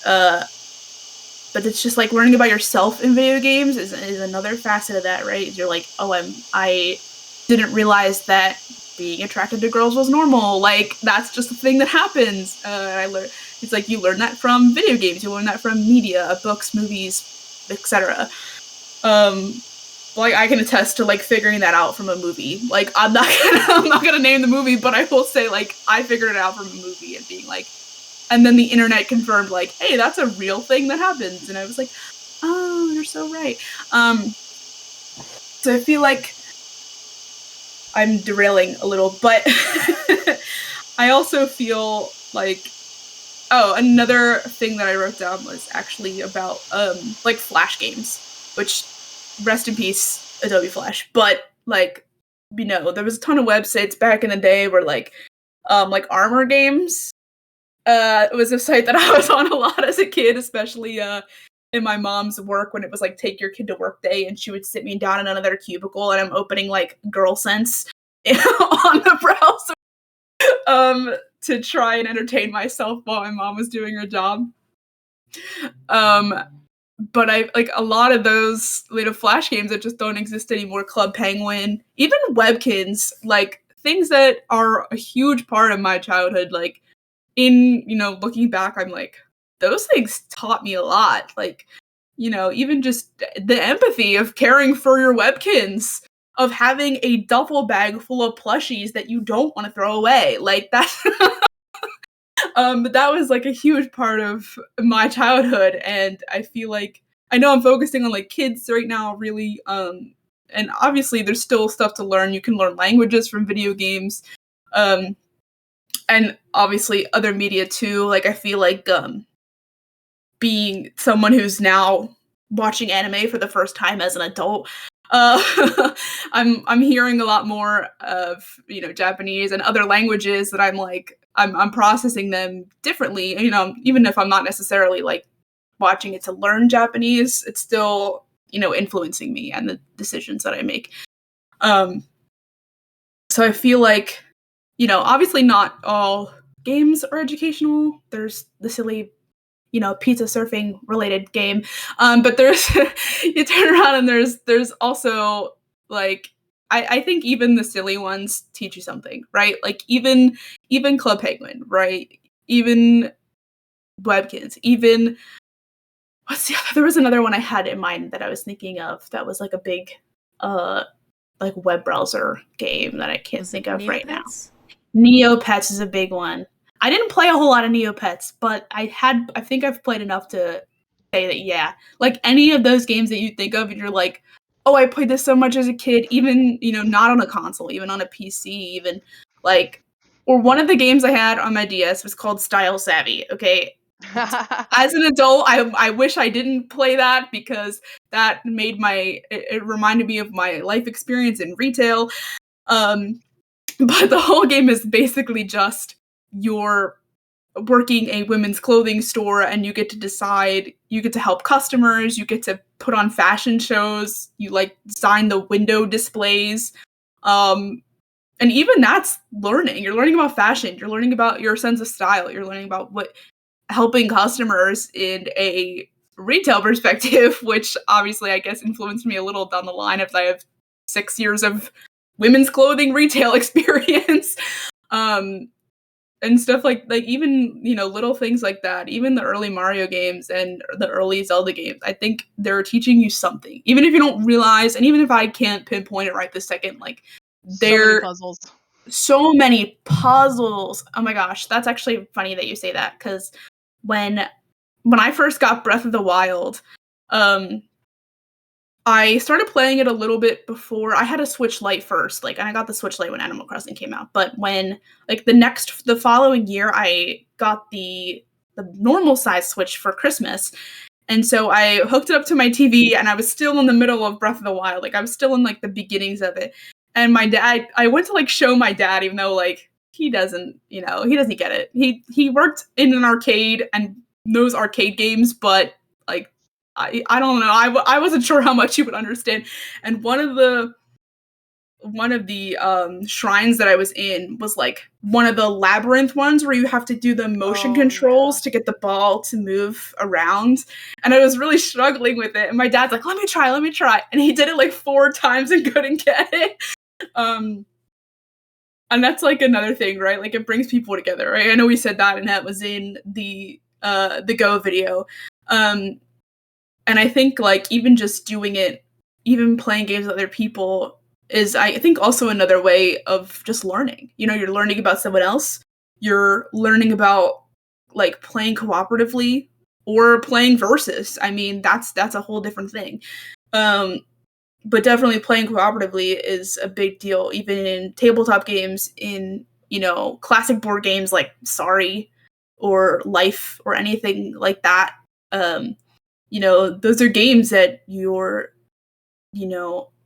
comprehension of anything, your decision making, your personal choices, we've already said, you bring yourself to that game, to whatever game you're playing, whatever media you're intaking, and I think that your previous knowledge and what you're learning is, coexisting. Is overlapping. You're okay, well, even if you're just I'm playing this game for the first time and I'm learning about Link. It's so simple as that. I know that's super vague, but I feel that's another way to learn as an adult in comparison to this game is strictly made for second graders. But I feel to learn as an adult is okay, you're learning what you like. You're learning what kind of games you like. Even if you surprise yourself and you play Hades and you're wow, this is actually really cool. That's actually one of the reasons why I want to try Hades, if I'm being honest. God, that's amazing. But I liked Celeste, even as someone who doesn't enjoy torture. I don't think. I don't know. But so I don't know. That was a lot all at once, and I kind of processed my thoughts as I spoke as it goes. But I feel learning is everywhere, and it's also just important to the language of video games. It's important how the story is told. Yeah. Yeah. Thank you, Nat. And you also talked about how video games can kind of teach us to work together, which will be a perfect segue into my topic. But first, we can work on the open forum part. Yeah, I actually had notes about the co-op thing, and maybe this will be more relevant to yours, but like one of the things I've had to learn is compromise. Like I'm not notorious, my friends know this. I'm not good at multiplayer games because I grew up playing games by myself. So, and like my friends have tried like so many times to get me into different things of Terraria, Civilization. We tried Baldur's Gate. That was just a D&D scheduling issue in general. But I play like Dragon Age games and solo player games with my husband. And so we have played all of Dragon Age and all of Mass Effect together. And how that goes is like my husband's one of those people that can watch people play games. Shout out to all the people watching the stream. And loves it because to him it's like watching a movie. But we make decisions together, and sometimes we don't want to make the same decision. So we have to compromise, which is hard for me when I'm playing a game and I'm like, well, I want to do it this way. Especially with a game like that you know really well, right? And you're like, you know what's gonna happen, and you're like, I want to make this decision, and they're like, absolutely not. I want to romance everyone. No. Yeah. I want to be a giant flirt and flirt with everyone. No.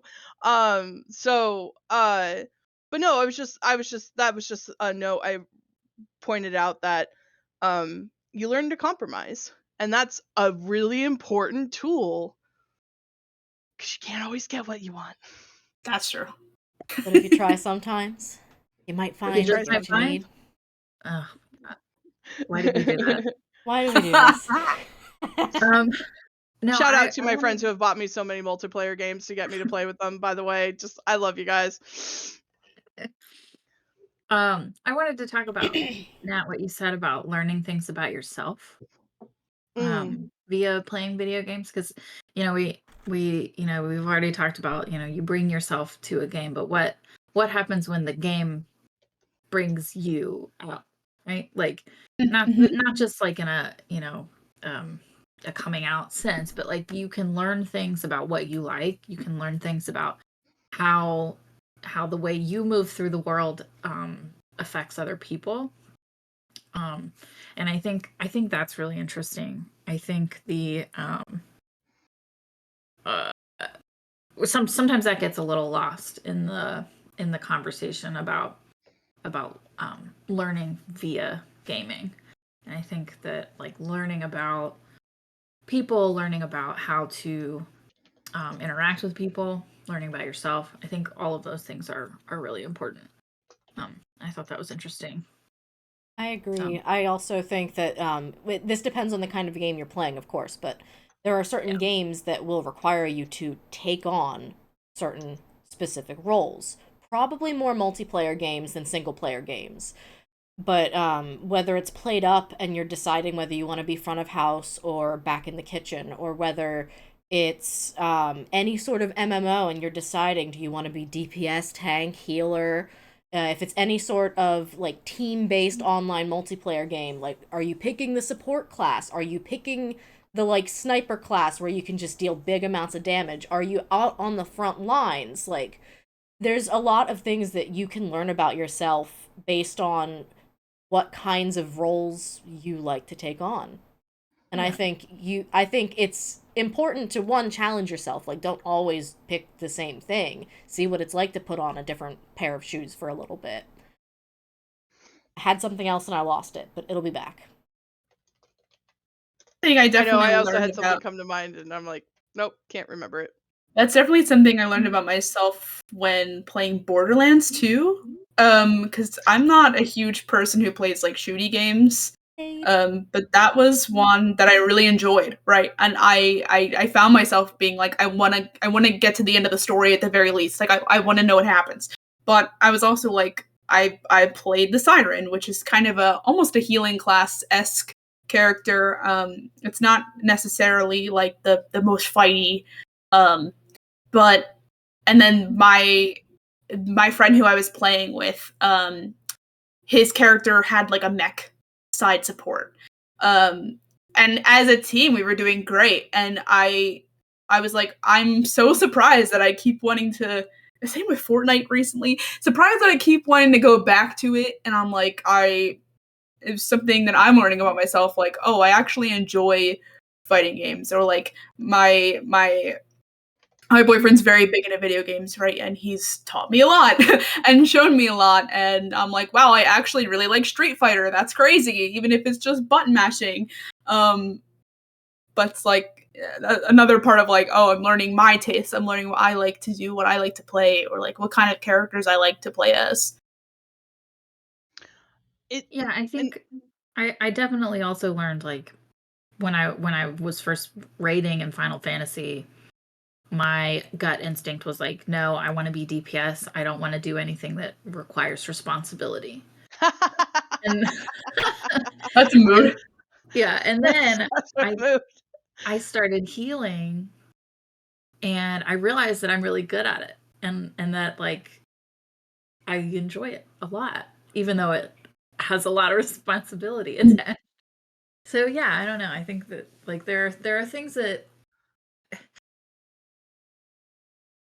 there are ways to learn these things about yourself that are, like, more real world based, I guess. Like, you can take a leadership role at work, or you can, whatever, XYZ. But there's no inherent risk to doing it in a video game. And it's kind of like what Island Grandpa was talking about, of it being a safe space to try things out and learn what you're like, what you like and what you don't like. So I'm laughing because I've learned that I'm a people pleaser. Because, wait, I have a quote for this. Hold on. You have a quote for it? Say it with me. Say it right. with us. I forgot about it. You are a You person. can be a people pleaser, but you're a people worth pleasing. Yep. Put that in the chat. Like, so in BioWare games in particular, as my frame of reference, you can choose to be an absolute jerk to people, or just be flippant with them or whatever. And like, I've tried, I'll be like, yeah, I'm gonna do a renegade run. I'm gonna be like the hard ass, whatever. Every time. Nope. The second I do one renegade or one like bad thing, I'm like, Guilt. oh no, so and so disapproves. No, I can't have that. But also it's from that. It's funny because like in some games I prefer to play like a magic user, but I've learned like through like tabletop and to some extent like Final Fantasy actually, though I do play mainly DPS, but I started playing tank. I actually love doing tank. Like D&D, like, I don't want to deal with spell slots. I don't want to deal with learning stuff, which sucks because I'm a bard at heart. And I've always wanted to play a bard, which I finally get to now, but I've just been like the tank of our party. Like, that's just what I normally play, and that's fine because I learned I like it simple where I just go out there and hit things You hard. get hit. Yeah. You hit stuff and you I get do hit. a hit and I get hit, and I like being that, like, which again probably goes to a people pleaser person of like, oh, I can take all the attention so that these people don't get hurt. My character can get hurt. That's okay. We'll probably need to unpack that one later, but somewhere else. but I do. But then it was like also I learned through those games too. Like, at least you can't please everyone though. You're going to make decisions that people are going to disapprove of, and that's okay. It's okay not to have full approval rating of every single NPC. And it's impossible also. And it's impossible also. I know the game's written right. You know what I mean? Like Yeah. Inquisition in particular, you could be BFFs with one of the people, and you're going to get disapproval at least once. And you're going to have haters. Yep, and you're going to have haters. What do you mean I can't be friends with everyone? I want to be friends with everyone. That's so me. Anytime I'm playing anything, I'm like, I want to. That's kind of why I like Palia is really funny, because it's like you can be friends with everyone. And even the most annoying like characters that are haters, like you can still go turn them around and be like, we're now best friends. So I I'm also one of those people in video games that if I can talk my way out of something, I'm going to. So this drives my husband nuts that whenever we play a game where you choose your stats, I always dump a bunch into charisma. And then it's like, I can't, like, we're playing Fallout New Vegas. I can't shoot a gun to save my life in the game, but I can talk my way out of a lot of stuff. That's funny. And it's always like, we're getting ready to do more stuff. And it's like, I just failed, like, doing something where, you're supposed to be active with weapons. And I'm like, yeah, we're going to dump another 5 into charisma. And he's like, do you really need that? Yes. Yes. Yes, Yes, I do. do. Is the answer. If I can talk my way out of something, yes. That's funny. And like, see, please put your gun down. That's your agency of controlling the That's my narrative, of agency. saying, this is how I want to write the story. Yeah, I don't want to go around shooting a bunch of stuff. Like, just let me talk to people and be like, hey, that's cool. And you know what's funny? The one time I didn't put the +5 in was the one time I got a speech thing that was like 5 short. Oh no. And I was like, see? You're like, I knew I needed it. I did need it. Yeah. Now I don't remember much about the Clue Finders series specifically, aside from like I did a Google search and I'm like, yeah, I definitely remember the cover because they're broken down into like 3rd, 4th, and 5th grade. I remember the Freddy Fish and the Pajama Freddy Sam Fish! and we Pajama played Putt Putt Sam. in August. Putt. Like, and Yep, those Putt were Putt. our early learning games. I had where, some like, of those too. I forgot all about them. a lot of it was just kind of like, it's point and click, but I think the thing that they taught you most was just to pay attention. Like, you had to look and, like, piece together, oh, I can't go this way because, like, oh, I don't have a flashlight. Where did I see a flashlight? Did anyone else talk about a flashlight? Can I look for clues? Will anyone give me a clue? I realized that those games are very much like Monkey Island Light. Or maybe I'm dating myself here by saying Monkey Island, but it has gone over my head. Monkey Island is one of those games where it's point and click, but you have to investigate everything. You have to collect all these different things. And I remember with Freddy Fish, even the short version was the same thing. Like, you had to make sure you get the coral and to get this to find the horn, and I don't know. Sorry. Yeah, it's like they're not straightforward. So like they are, but there's a point where it's just like they're straightforward to the point, but they want you to find stuff on your own. Yeah. It's reminded me actually of isn't it the Detective Frog series that's more recent? Oh my god. I'm thinking of the right one, right? Like, you're the Detective Frog, and it's just a big old fetch quest where you're picking up clues, you're getting dialogue by talking to people.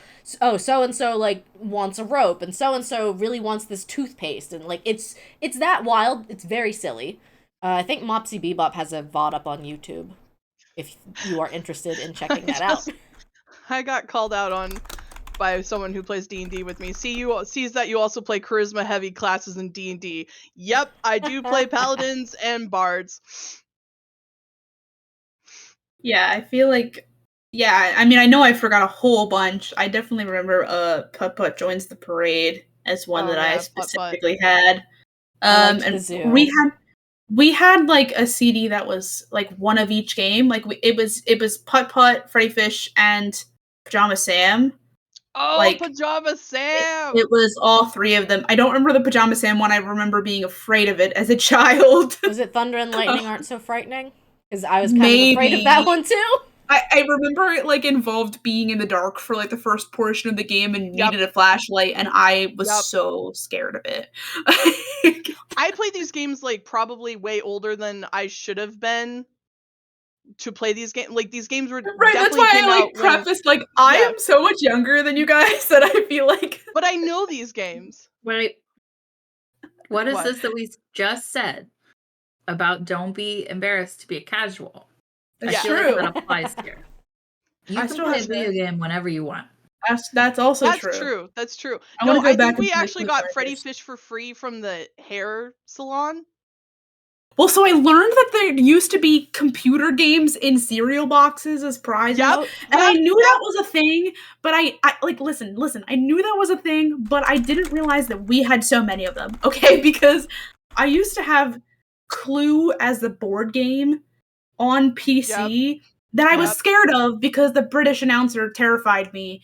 And I learned recently that that was from a cereal box, and I was like, "That's crazy." Which how buck wild is that we took something that was in a cereal box and put it in our computer? If you told me, "Hey, go get that disk or thumb drive from a cereal box and put it in your computer," I'd be like, "That's a virus. No way."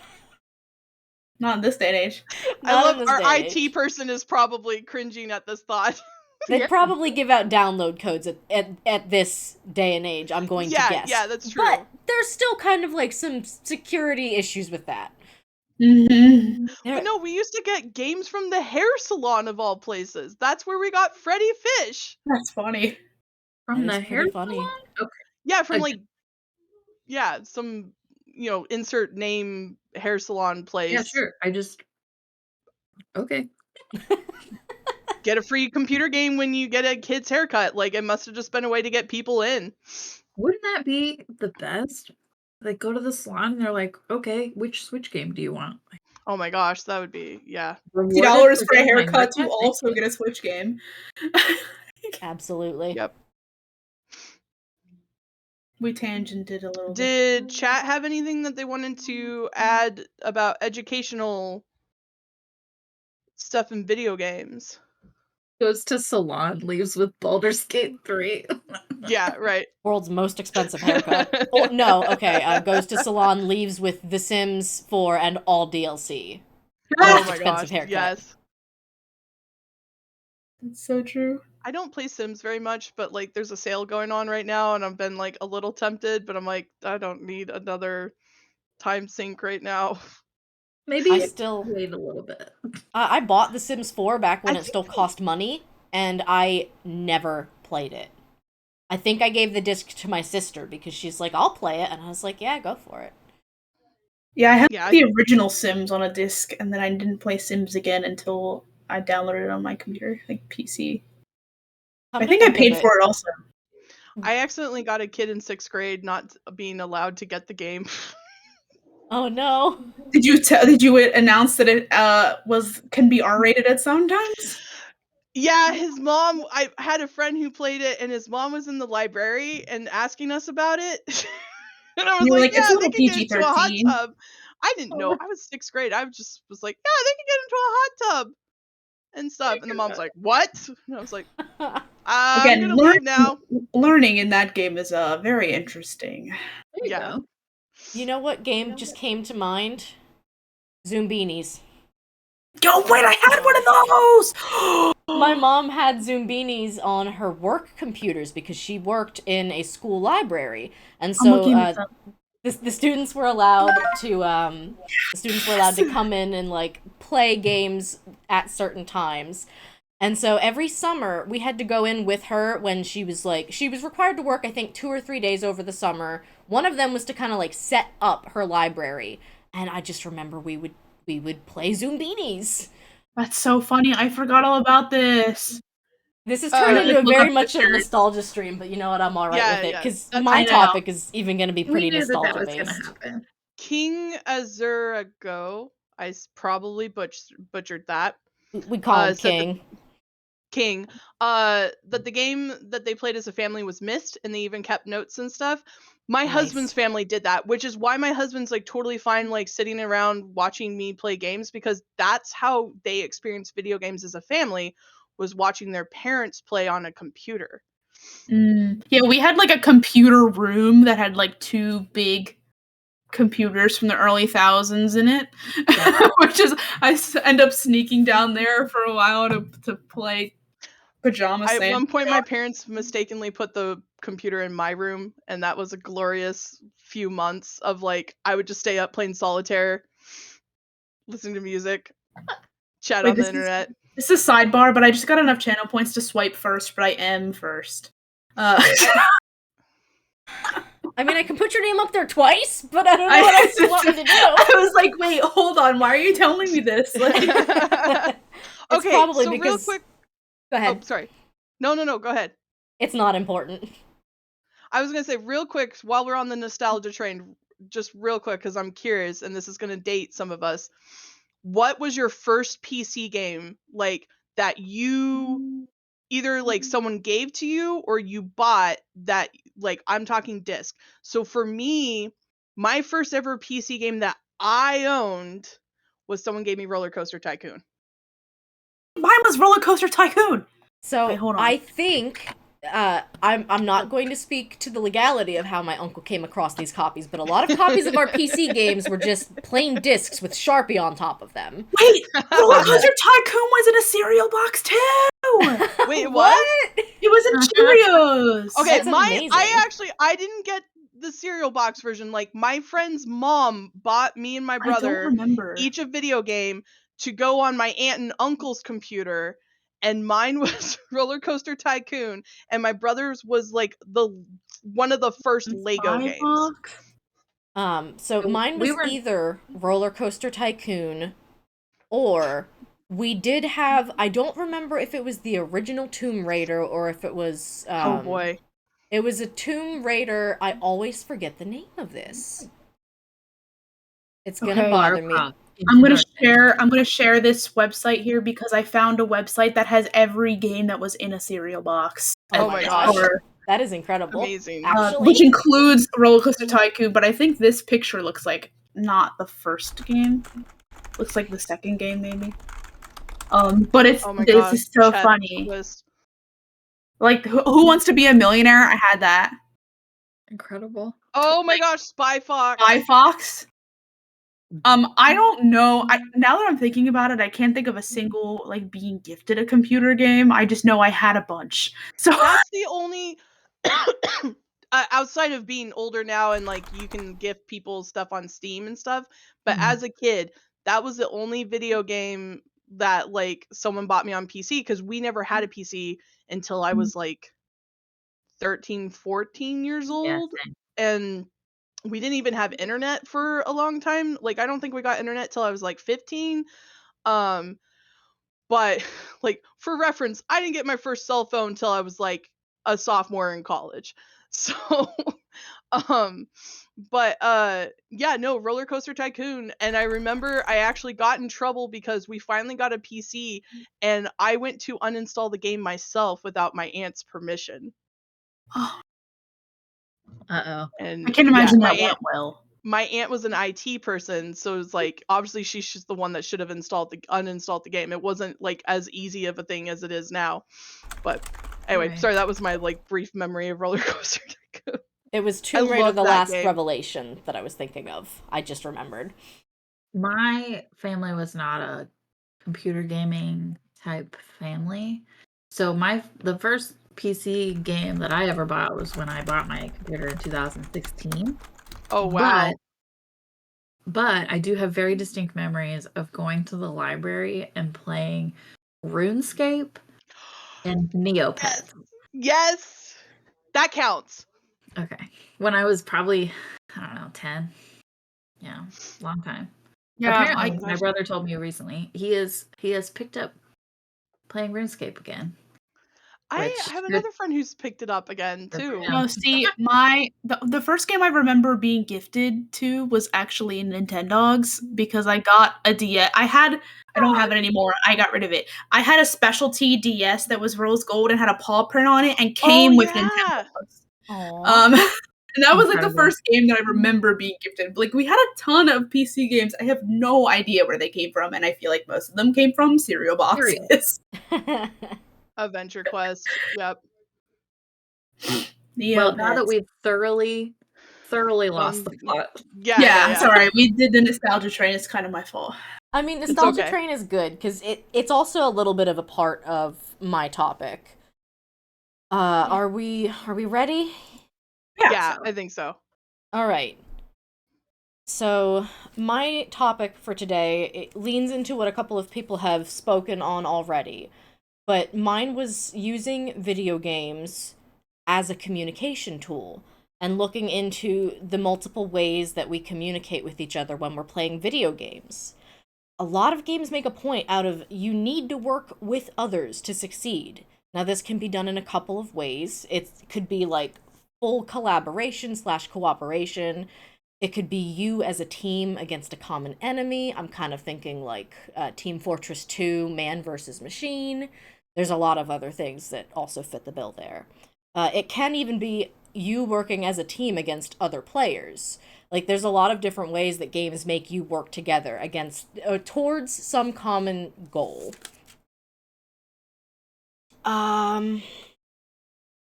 I think that the most important thing you can do when you're using video games to socialize and communicate with each other is strike some sort of balance between gameplay and communication. Because obviously, you can't break the gameplay to an entire halt just so that you can sit there and talk to each other.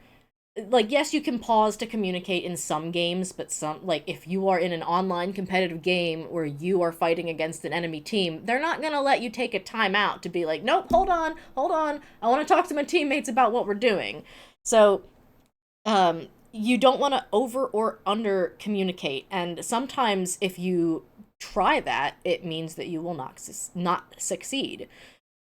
There's a couple of different things that I wanted to talk about, like more specific examples. I'll start by talking about Fudge and I playing Overcooked. Now, it's a little bit different when you are playing a video game and you are able to do like a couch co-op mode where the two of you are physically sitting next to each other, so you can pause, you can talk to each other. It's not quite as complicated as playing with other people over the internet where you can either type or emote or just do, you know, that little wordless dance you do in like Among Us or any other game where you're like, follow me, and you either jump up and down, crouch a lot, run around in a little circle. Like, you are wordlessly trying to communicate something to someone else that, like, hey, I have something important. We had the added benefit of, like, we're literally sitting right next to each other. I remember playing through all of Overcooked, the original game. We played it on the Switch. We had bought it digitally, and I think my Joy-Cons weren't drifting yet, so we weren't able to blame any of the little things on that. But we had to work together to develop a strategy for a lot of these different levels. It would mean, like, getting into the level, kind of studying the map a little bit, and figuring out what are all of the tasks that need done for us to succeed, and how can we split them between the two of us so that we can actually get this done. I'm trying to remember, because it's been a while since I've played Overcooked 1. The recipes were a lot simpler in Overcooked 1. They had, like, burgers, salads, burritos. Overcooked 2 really stepped up the ante with, like, oh, here's some, like, fried rice, here's some sushi, and, like, just a lot more steps and a lot more complication. But 1 was pretty straightforward. It was just a lot of different things to manage. And I don't think Fudge and I ever took a minute to sit down and, like, we didn't actually write any of this down. We didn't say, okay, this is exactly how many points we need to win to succeed. There's a point when you are playing a game with someone else and you are both just kind of in that zone where you can just call something out and say, oh, hey, that rice is burning, or like, oh, hey, that order needs to go out or we're going to lose it. You don't have to communicate everything. You find that, like, little balance. Like, what is the most important thing that I can say to help us win? And it was very funny, actually, that Overcooked 2 ended up being on our wedding registry, and King bought it for us and was like, good luck in your marriage. It's like, if you can play this together and not be at each other's throats, then I think you're gonna make it. Very funny. I even put it on there as like a whim because it was one of those games that had just come out, and I was like, well, now I can't play it until after the wedding because I'd feel bad. I'm like 95% sure that was you, King. I can go look at my registry, but I'm like 95% sure that was you. So it came down to this balance of trying to work with your partner, whoever you end up playing with, whoever you end up working with when you're playing a game, trying to figure out what tasks need done and how can you communicate that with each other without completely like breaking down the gameplay. I think that is one of the important ways that video games can be used to teach us how we can communicate. And some of them even start building in tools for that. Overcooked 2 had like an emote button system that you could use. So they didn't really have an in-game chat. It was a game that was on Steam and on the Switch. So they had an emote wheel where you could like emote and say like serve or like dishes wash and like just the little things like that. So kind of teaching us how to break down communication into its simplest parts to be able to work together for a common good. I think, yeah, Boomerang even talked about this on our Played Up stream, how she talked about how she would like make use of the ping feature where you can like put a big beacon on the map at whatever you're like pointing to, and you can kind of like try to draw attention to it that way. And how she also said she had the like little I'm gonna spin around in a circle until you follow me or like see what I'm pointing to kind of thing. Those are other ways that you can learn to communicate with your teammates when you're playing games and you're trying to balance out gameplay and teamwork, if that makes sense.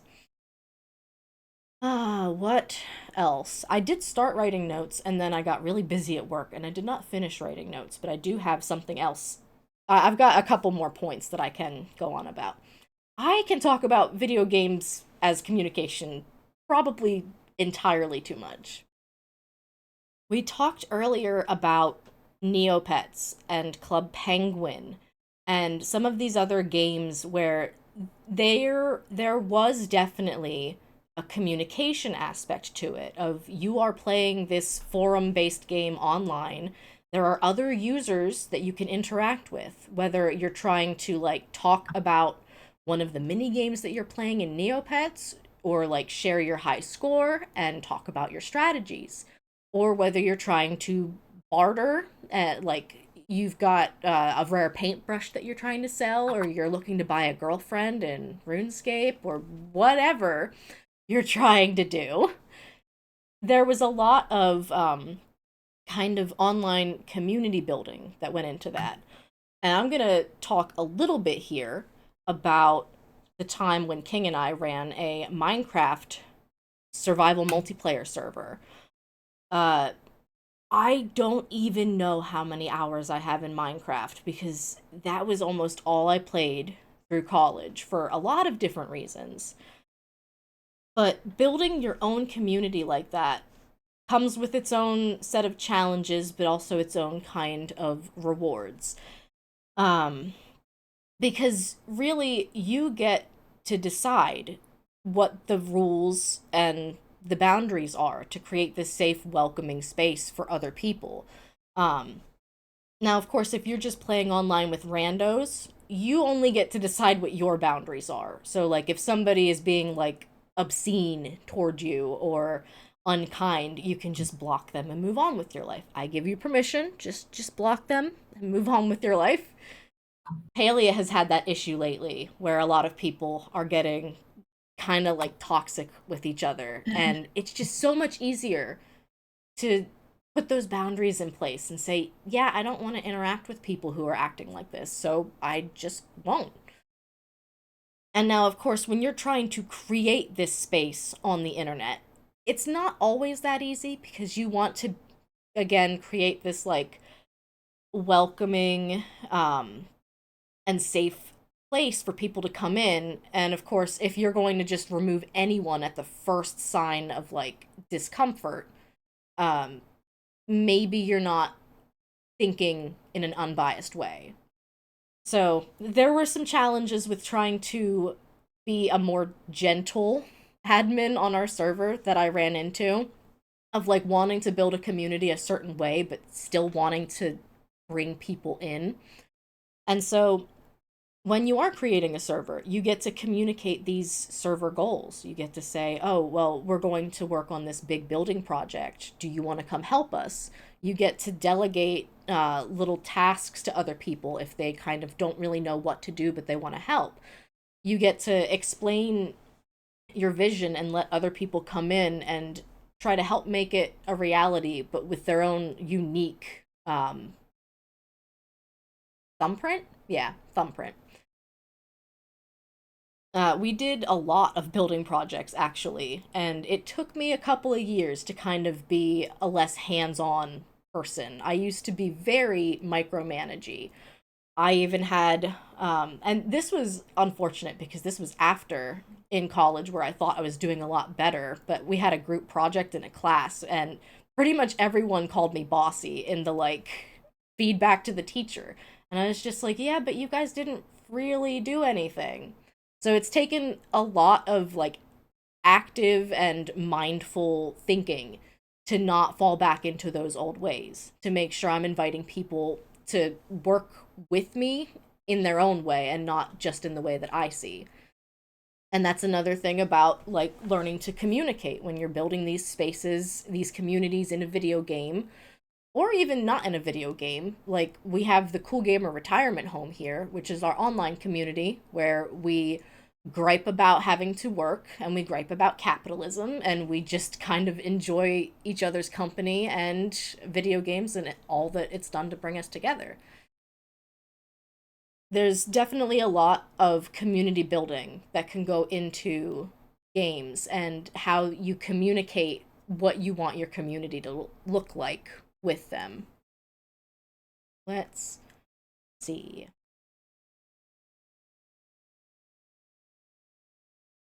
This is where my notes ran out.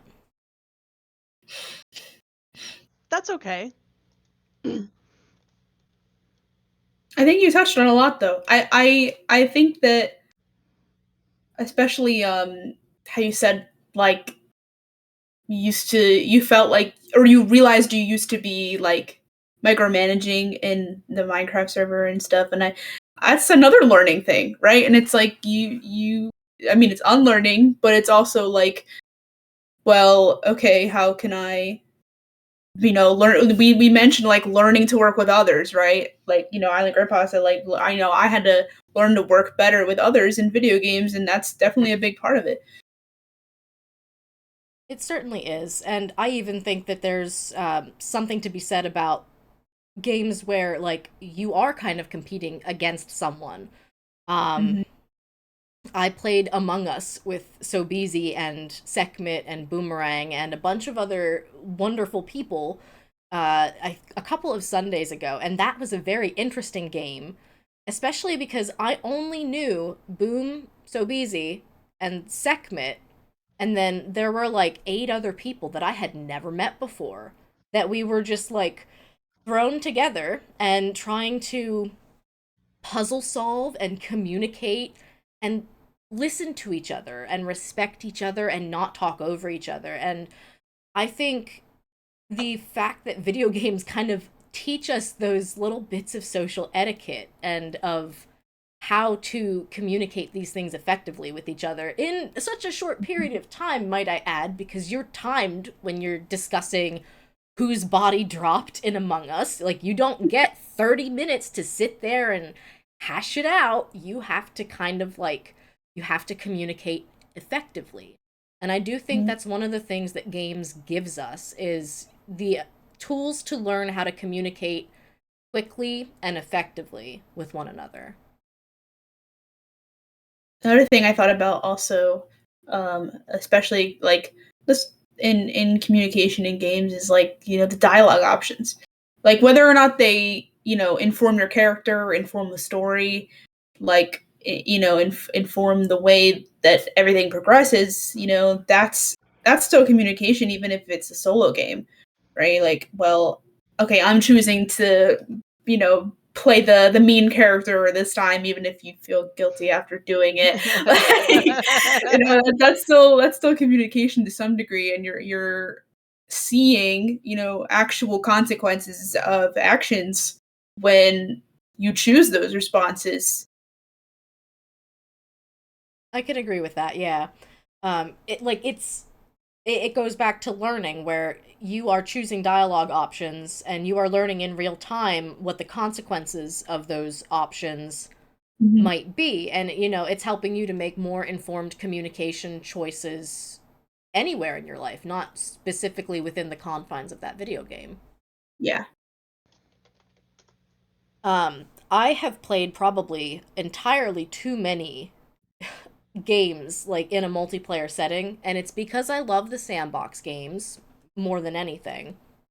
But like I've played Valheim with King and with a couple of King's real life friends, and like it can be daunting sometimes to hop into a voice call and like you're just trying to chill, but there's a lot of people you don't know there. And so just kind of like following their lead, whether it's in the game, in the voice call, or whatever, to figure out what's everyone's energy like. Are we all gonna be like guns blazing Leroy Jenkins into the new biome? Or are we gonna just kind of like take our time? Are we grinding? Like what are we doing? And figure out like is this the kind of group that I want to chill with, or do I want to kind of like strike out and do my own thing? I also think it's important to remember that different people have different communication styles, right? And Mhm. so like you're saying, in that kind of setting of just jumping into a voice call that you don't know everybody on, like there could be a very sarcastic person, there could be a person who says everything very literally, there could and learning kind of how to communicate with different kinds of people, I think, is a strong suit of people who play a lot of online games. Um, at least in my experience, anyway. I don't play a lot of like the toxic ones, the like Call of Duty and all that. Like I don't do a lot of that. But in my experience, right? I also kind of was thrown into several social situations when I was younger via games, just because I used to raid in Final Fantasy, and my ex-husband would go off and find a group and be like, okay, let's join this group. They're all really cool. And I'm like, I don't know them, but okay. And it always ends up being like a diverse group of people who have different, different backgrounds, different play styles, and I still keep in touch with some of them. So it's definitely video games as communication tools and as tools to build community um is I mean it's the reason why all of us are here. Absolutely, Yeah. it is. I was just thinking that. Absolutely. Hey, I'm thinking about streaming video games. I'm gonna go under a retired persona. Hey, let's make a streaming community that's fake retirement people. Yeah, hey, me too. Yeah, me too. Oh yeah, I am too. Well, And and like like yeah, communication's like so important. Uh just and I totally just went blank on what I was gonna say, so back to sorry. you, Catrium. No, it's okay. I It'll I come had to it you. there and there's after also the stream. something to be said about having shared language, right? Like Mm. there are different ways to share language, right? So Redria is talking about their relationship with their long-term partner playing video games, and you have a shared language with Fudge, right? Not just your gaming language, but also your life language. And and then, Boom talking about their, language of played up, right? And like learning how to kind of navigate how that language works, and also creating a shared language like with yourself, with yourself and the person that you're playing the game with. I think there's a lot to be said about that. Thinking about like when you mentioned like running in circles, like immediately Animal Crossing. Like that is the hello, hi, welcome to my island, let's go. You're circling around the person that's there. And like they even gave us emotes, and like yes, we used Yeah. them, but it didn't matter. You were still spinning in circles It together. doesn't It's matter. just You're what you running. did. That reminds me of like Animal Crossing, like with language and talking, and this is probably more of a segment or side whatever, is that before it got popular for other people to do it, I was Sorry, one of the what? first. Are Yeah, you an Animal I'm Crossing gonna be an hipster? Animal Crossing hipster here for a moment. I was one of the first people in my group of friends to get a really good turnip price. And so all my friends were like, "Oh my god, I want to sell turnips because like I was one of the people that wasn't time traveling at the time. No, not looking down on that. It was just my choice. I didn't want to time travel. And I had friends that were time traveling like crazy. And we set up like I was like, "Yep, I'm going to open my island and I'll set it up." And I literally set up a little folding chair outside the Nook store and just sat there. And then one of my friends was like, "I'm going to be your security." So they dressed up like a security guard. And then like people came in and then started leaving me, gifts. I don't know. it This just turned sounds fun. it was just funny because like we all just like took this thing that's been funny and could have just been transactional and turned it into a thing to play around and have fun with. And then it turned into a thing where people started setting up really like unique, robust ways to do turn up sales. What, like But I trapping Daisy May in dirt piles and being like, all right, here she Yep. is. Yep. Or people would create like mazes to their shop so that people could only go in one way and leave another way. Whereas we've just literally like my friend just ran around, if someone didn't leave me a tribute, just like hit them with the net. But like that's again And that another way to hitting, yeah. communicate in not Dragon Age, Animal Crossing. Wow. Holy cow. You know Animal what you're Crossing thinking Dragon about. Age would be amazing. But anyway, and my theme song is definitely not a Dragon Age song. Cough cough. But no, like, it was different ways to communicate, like, "Oh, you're not doing something I want." Bap bap bap. Absolutely. And I think that Animal Crossing is probably not the only place where like a silly situation has popped up and people kind of just lean into the silliness. Not the game itself or like the game's dialogue or writing leaning into the silliness, but the players, the people deciding to lean into it and say, "Yup, this is a silly thing that we're doing now." I'm trying to think of a more specific example. I know we had set up my island with a soup competition at one time Yep. and so Yep. leaned into it that way with everyone being like our own soup chefs and trying to make the best soups, etc. I'll say though, I feel like sorry, I didn't mean to cut you off. No, you're good. I feel like even like modern multiplayer games where they have an in-game voice chat, even that's sometimes dangerous. Like, Yes. because you don't know who you're gonna get with that, and it's like I usually turn it off because if I'm playing a multiplayer game, I'm either playing by myself or I'm playing with a group of people in Discord that I can talk to outside of the game, and I don't need to communicate with the in-game voice chat, and I'd rather not use in-game voice chat for anything. I thought of something about leaning into the silliness. So there's a game called Monster Prom. Oh yeah. Love Yep. And then Prom. you can play as multiplayer. And so my friends and I decided that we were going to play as our D&D characters. And all of us do character voices cuz we're have no chill. So That's we incredible. played as our D&D characters and made choices based on that, but also like read every text out loud in our voices and stuff like that. And it was just like really cool, like for me, for So a game that fun. I was like, "Ooh, I don't know." Again, multiplayers are like a weird thing where like I normally have fun with my group of friends, but I'm just so used to playing games by myself that lack of control probably is the problem. But that was just a cool way to lean into the silliness of like that wasn't what the people that made the game like probably expected people to do, just sit there playing as their D&D characters making voices, but we totally made the best of it. Also shout out to Monster Prom. That game. So fun. Man, I don't sorry. Sorry, go ahead. It's just I'm thinking about like kind of what we were talking about different communication styles, and the thing that Nat said about turning off multiplayer voice chat in games. I used to play a lot of games with an extrovert, and shout out to extroverts, love you. Yay. But not be me. He would be like, "Okay, let's get in voice chat. Like, let's do it."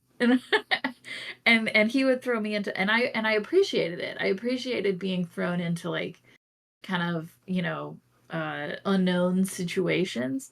But when he was not there, I was not doing that. So yeah, I don't know. That's interesting. I'm an extrovert and I don't like hopping in voice chat. Extroverts With make people I love for don't them. know, which is weird because normally I'm like, yeah, strangers, let's talk their ears off. Yes, and we help from the background. Yes, King, you're right. Yeah, that's. I'm dating an extrovert. It's crazy. See, I don't. What would you guys consider me? I think you're in Ambivert. the middle. Somewhere in the middle, yeah. Yeah, That's kind of ambivert. what I feel. Because, like, there are times when I just want to do my own thing, and then there are times when I will be like, all right, I'm stepping in, I'm taking this leadership position, I'm talking, and you are listening, and this is how we're gonna do it. Yeah, But, like, I feel like I'm in the middle sometimes too, but when it I'm comes to stuff like this, like I'm laughing because last night I found myself on my own with no one to hang out with. Which isn't like normally every Friday I hang out with my husband and we play games or I work on school or something, whatever. But my husband was occupied, my other friends were occupied, and they're like, just enjoy this time that you get to be by yourself and like get to and you're do like, stuff. And I'm like, I work at home by myself. I'm home by myself all the time. They're like, that doesn't count. And I was like, yes, it does. And now, mind you, I did end up having a really great night. I chilled out and watched The Wind Rises, which is one of my favorite Miyazaki films, despite it being depressing as heck. But that just cracked me up of like all my introverts were gone. I couldn't get anyone. I couldn't What a drag problem anyone to into have. anything. I know. That's so Where'd my funny. introverts go? Shout out to all my my introverts. introverts are gone. No, that's why I'm so glad that my boyfriend's an extrovert because I made friends with all of his friends. Yeah, that's how And it goes. they're all like, they're somewhere in between. Like, they're a combination of both. But I'm like, okay, well, I have exactly 2 friends on my side, and they're both introverts. So it's like, I don't go anywhere or do anything. And we'll be like out in public, and he'll be like, "Oh, I love your shirt!" Like it's like a That's how I am. and then I have to stand there like behind him, like, "Oh my god, please stop talking." If my husband goes out with me shopping anywhere, like I have full on conversations with the store clerks, and like I'm known because of my reusable shopping bags. I have particularly unique shopping bags. So they're like, "Oh, hey, what's up?" And he's like, "How do you just like know everyone?" And I was like, "Cuz I don't stop talking to people." I mean, that's literally me and my boyfriend. Is like we're the same way. I'm like, I don't know. Every time he's out in public and he's talking to people or he like compliments somebody on something, and I'm like, okay, we're gonna be here for a little bit. Like, it's like when your mom like finds her friend at the grocery store and you know you're gonna be there for like another 30 minutes. Like that's how I feel. I'm like standing behind him, like, okay, like, whenever you're done. I just laugh because that's me. That's great. Why did grocery shopping take so long? Sorry, I got into a whole conversation and Right, like why? What is the reason? To be clear, I want to be very clear though. If there's a line, I'm not holding up the line having a conversation with Thank someone. goodness. I do have some social awareness. oh yeah.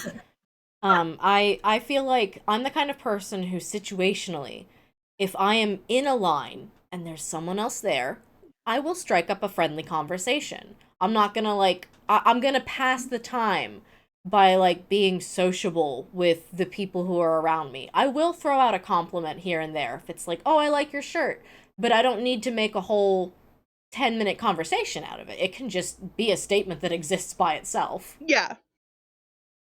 Most of the time I'll compliment people and then I'll like spend the rest of the time going, "Oh shoot, that was awkward. I don't know if I should have done that. Oh no." Aw. Anxious extrovert. I am an anxious extrovert. I think most of the time people appreciate compliments.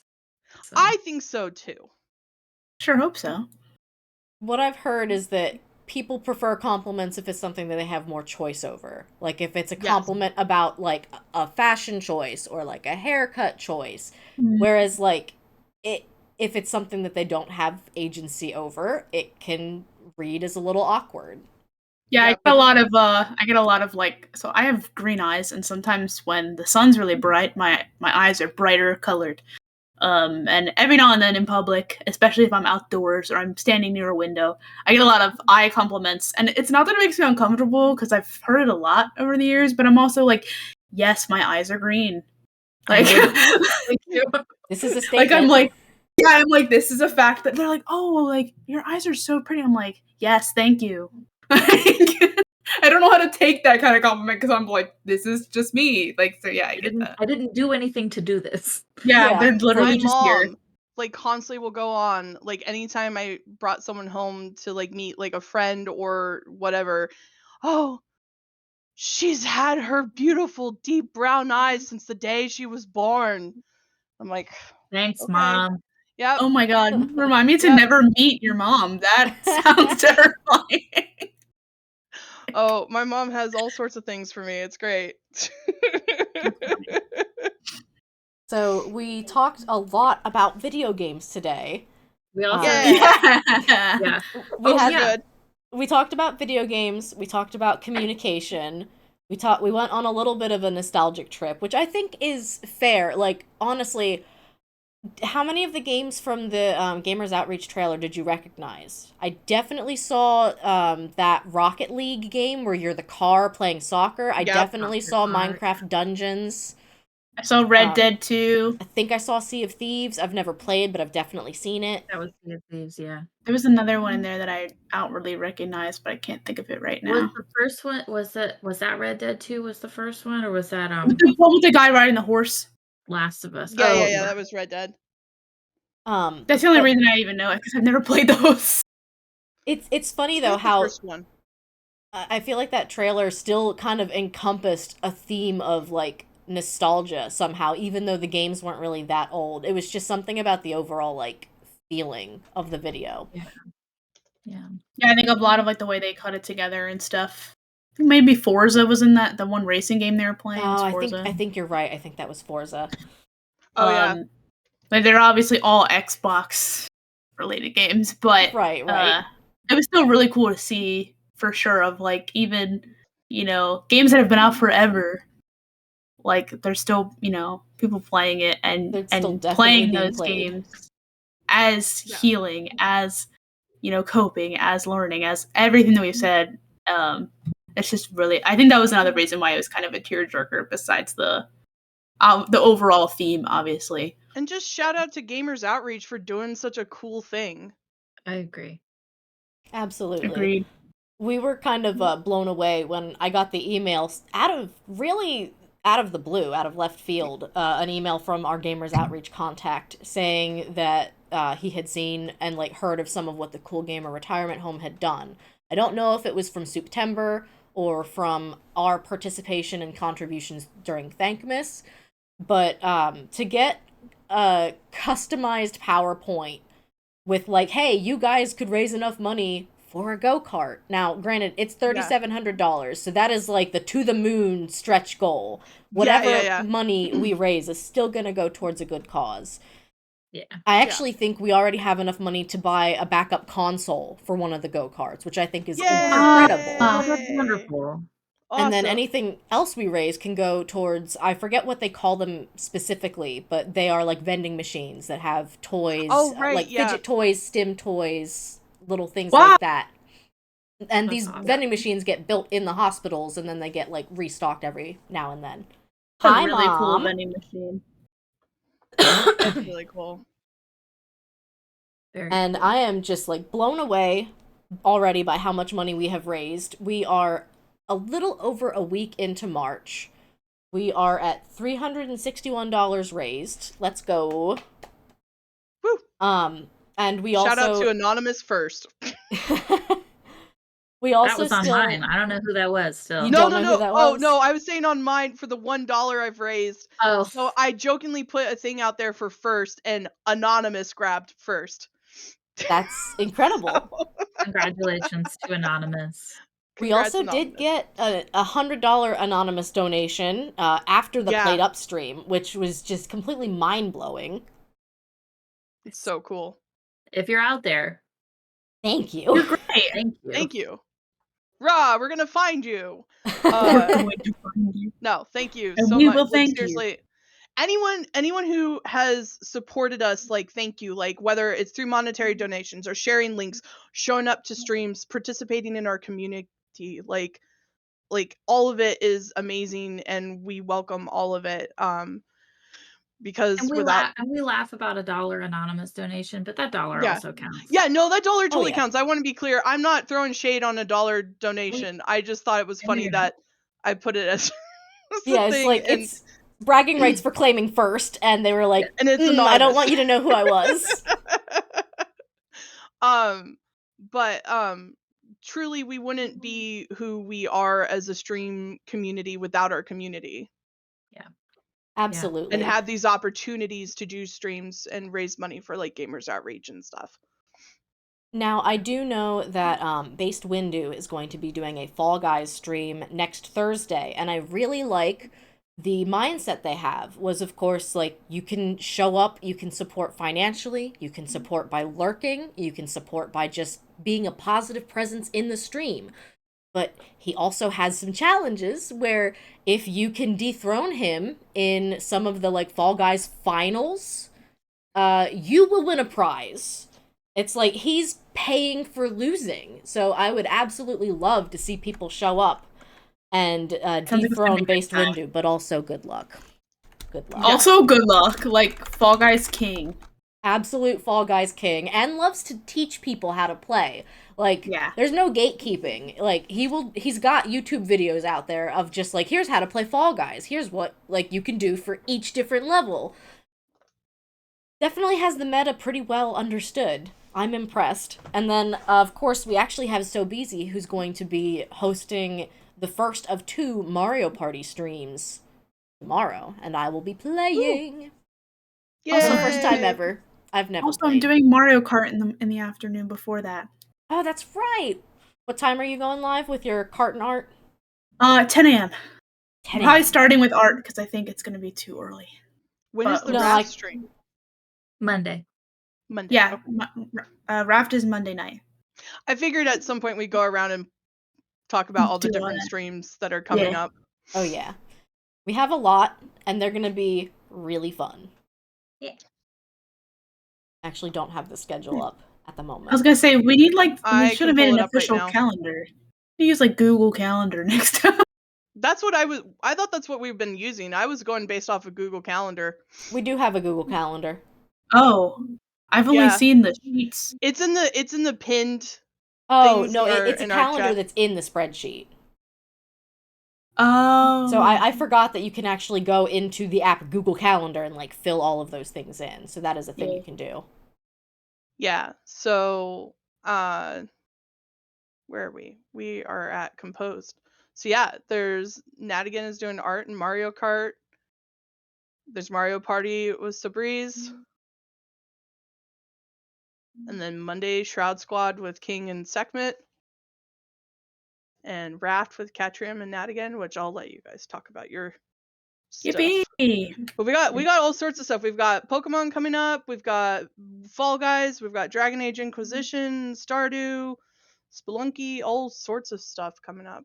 Somewhere in there, Fortnite with Momdria is going to Fortnite have with to Mom. happen. I was just about to Cannot wait.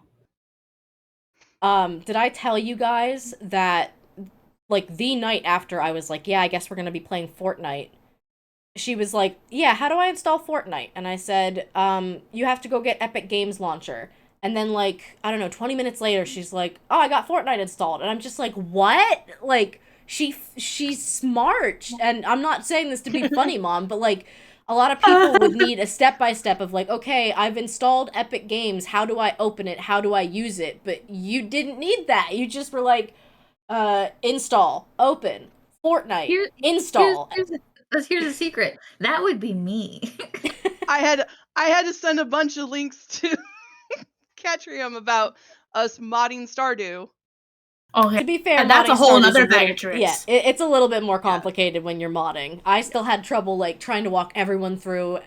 We did a Stardew collab last March, and everyone had to, like, keep sending me the save file so that we could update it, and then send it to the next person, and that was a whole can of worms to thankfully teach we're not everyone. doing that.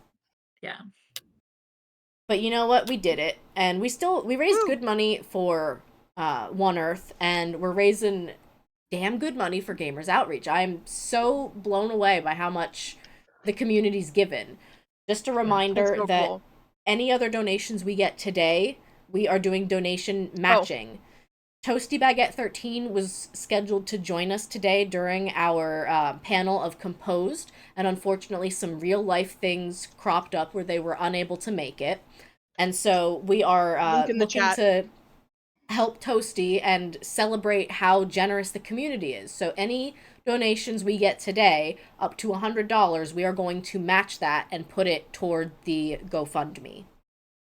So it doesn't have to be... And there's a link in the chat to the GoFundMe. In case you want to help out there as well.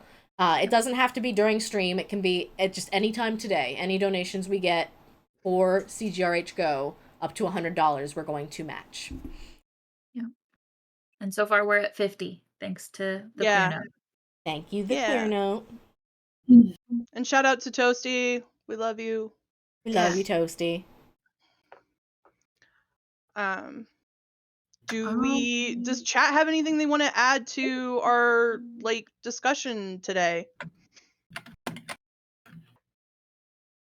want to talk about nostalgic video games? Yeah, nostalgic video games. Yeah, I mean, and then the maybe whole... Sorry, go ahead. No, go ahead. The whole point of today was to kind of look at what Gamers Outreach does, which is using video games as a tool to help people, to encourage socialization, to give them control of a situation where otherwise they feel they have no agency.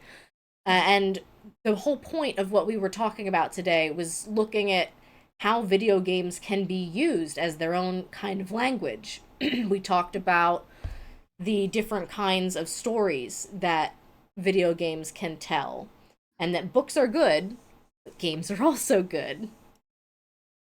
We talked about using video games as a coping mechanism to give you that control in situations where you feel like you don't have any.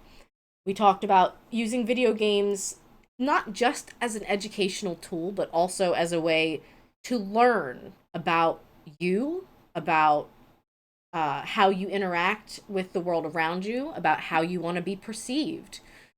And then lastly, we talked about using video games as a way to communicate and build a community, which is kind of like the main reason why we're here right now. Yeah. So we will take any input from chat. If anyone has something that they would like to say, we can talk about it, read it aloud. And if not, I'm all right with wrapping up. Yeah. I will go ahead and do a quick plug for my stream with Nat. It's coming up on Monday. We are going to be streaming at 7 p.m. EST. We're going to be playing Raft. And kind of the whole point of the CGRH Go is doing collaborative games. And we are going to collaborate on making a raft in creative mode. And we've both kind of tossed around ideas of themes that we will be doing. So I'll be decorating half of the raft, and Nat will be decorating half of the raft. And then at the end, we're going to do a little bit of a vote off challenge. And lots of interactions possible, like tell me to do the color of this wall, this blah blah, stuff like that. So hang out. It's gonna be fun. As with two people who have barely played Raft. Twice. Yeah. Well, I played through the story. And then I put the game down forever. So that. And I played creative mode when we did Pridecraft that one year. Yeah. I feel like I remember talking about this, but I am just so glad that we were playing on easy mode, especially for that one island with the rhino shark, because that's literally the worst part of the game. The worst part of the game. It's the worst. I don't think we were playing on easy either, and I wanted to, but my friend I was playing with was like, "No, it'll be fun. We'll do a medium," and I'm like, "Okay." And you're like, "No, actually, it's not fun. Thank you." Yeah. And then, Island Grandpa, your next stream is Friday? Yeah, so I am doing Dragon Age Inquisition AP. I'm calling it AP Dragon Age Inquisition. Which means audience participation and advanced placement, because while I'm not doing a speed run, because I'm not a speed runner and I don't know how to break things yet, I will be playing the game as fast as I can. Now mind you, we're not going to get very far in 12 hours, because this game can take 100 hours or whatever. And I've been doing a test I was doing a test run, then my husband started watching, and then that gave up playing it fast. But I will be doing it with audience participation, so people can help with making character decisions. We're going to create the character together. My goal is to hopefully in the 12 hours get to a particular location that is a big boon for your character. Trying to be careful, because I've had some people who are going to watch here that have not played Dragon Age. I have incentives if people want to check them out. We have incentives for choosing the class. There's also choosing the name. And then there's incentives that are going to unlock when the stream goes live. I'm playing from 11 a.m. to 11 p.m. Yes, I will be taking meal breaks and getting up and moving around and stuff like that before anyone worries. As you should. So yeah. This is my first time doing a 12-hour stream, so I'm a little nervous. And then following that, the next day, Catrium and I are going to play Stardew for a couple hours, starting at 3, I believe, on Saturday, because I decided let's do a 12-hour stream and then another stream the next day. And then another 12-hour stream 7 days later. We're not going to talk about that one, though, because that's not related to Go. But so AP Dragon Age Inquisition fast play with audience. I'd love to see people there, either just chilling out in chat, being positive, or whatever. Content warning: it is a rated M game, so if you need specific content warnings, go search content warnings for Dragon Age Inquisition, because there's a lot. I normally don't play M-rated games on stream, so a little nervous. And then wait, when does that start? The time? 10 or 11 a.m. this Friday the 15th, the Ides of March.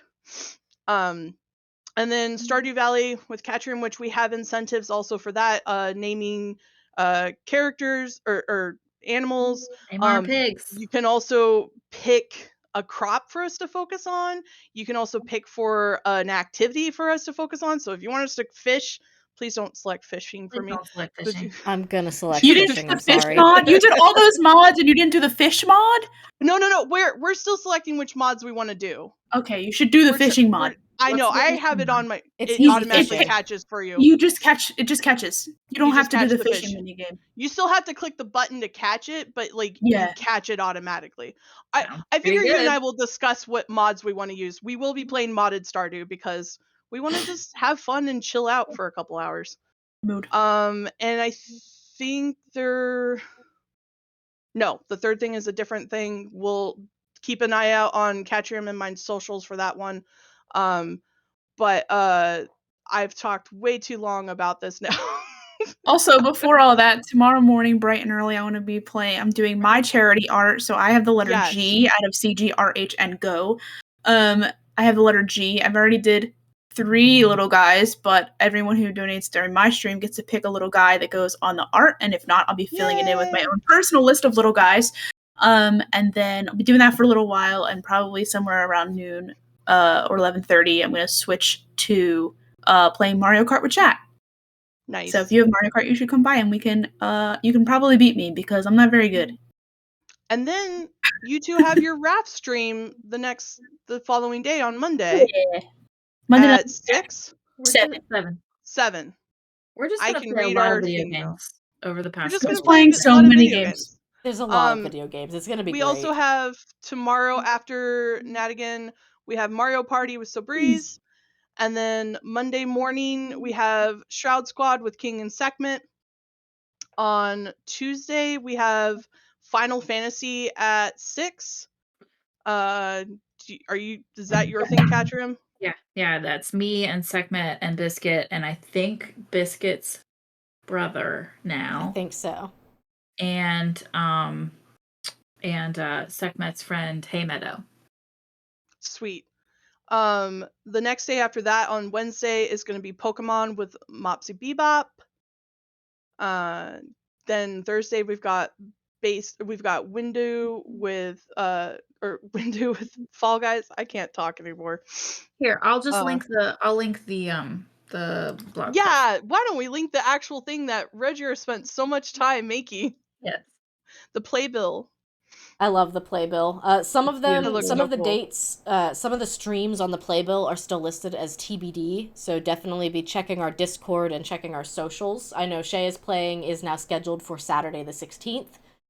I'm scared of playing Spelunky because it is a very unforgiving game, and my sister has never played. So I think that's kind of the fun of it, is like, we don't expect to win at Spelunky. We expect to do poorly. And I think going into it with the right mindset is going to make the stream a lot more fun. Hey, sounds like a good time. Lots of video games, lots of variety. Yeah. Such a great Lots time. of community and being friends, because it's all multiplayer games. Also, if you want to just lurking's totally cool too. Or if you're like, hey, I got to focus on something, you want to put it on mute and just put it on in the background, totally We can all fine. talk to ourselves. That's why we're very good at it, actually. Yeah. We are very good at it. I will say, though, like, lurking, even if you are just a tab in the background, like, boosting the view count is what's more likely to push us in Twitch, like, up the list of recommended viewers.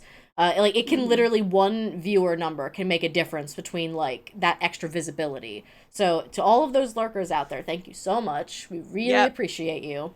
And whether you are in a financial spot to donate or not, like, you're still definitely helping to carry this charity campaign. So thank you. Yep. And I put a link to our Cool Gamer Retirement Home general link, because that's all I had. Sorry, I didn't have yours, Redria. No, that's fine. I got the command. Sweet. But anyway, Fudge and I have a lovely date at a ramen shop tonight. Yay! So I think, unless somebody here has a raid suggestion that they're very excited about, we're just going to close this chapter of Composed Episode 3, and the VOD will be out shortly. I also wanted to say, I have a memoir that I wrote that really talks about the time that I spent running a Minecraft server and what it meant to me, and I thought it would be very fitting with everything we talked about today to publish that. So that's going to go up on the blog the same day that the VOD comes out. It's really good. I had to have someone look at it because nobody's looked at it since 2019, and like, I wrote this a while ago. So I'm excited to, like, you know, dust it off and be like, yeah, you know what, I want to show this to people. And so we're going to publish it the same day the VOD comes out, and the two of them will be linked together. Nice. Yay. Well, if nobody has a raid suggestion, thank you guys so much for coming out. No one's streaming that. Yeah, nobody's on. Do we want to, everyone, each person say who they are and plug their we thing? We can do that again. Yeah. Why don't you start, Katrin? Oh. I'm Katrin. I stream at twitch.tv/Katriam, Katrym. I am also an independent author. I write books under the pen name LM Fern. You can find my website at lizcultivates.com. Go Nat again. Oh, hi. I'm Nat, also known as Nat again with an H in there for fun. I am a part-time streamer who plays a lot of simulation games, as I kind of mentioned earlier. And when I'm not streaming, I'm a full-time graphic designer, and I am moving after the charity's over. Oh boy! Yay! Woo! That's my share my fun fact about yourself. College. That's the real fundraising goal, is getting that to the end of the month.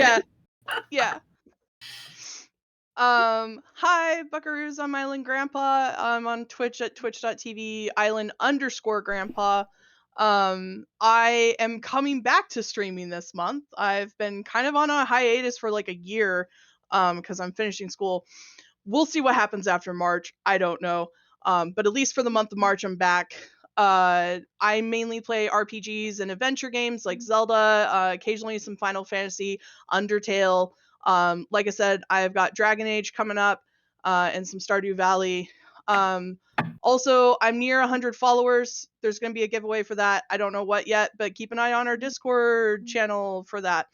But thank you also to our host, Redria, as always, Super Redria, for hosting and giving us a space to have this cool thing to do. Yeah. And Cool thing to thank you do, cool guys. conversations. Thank you.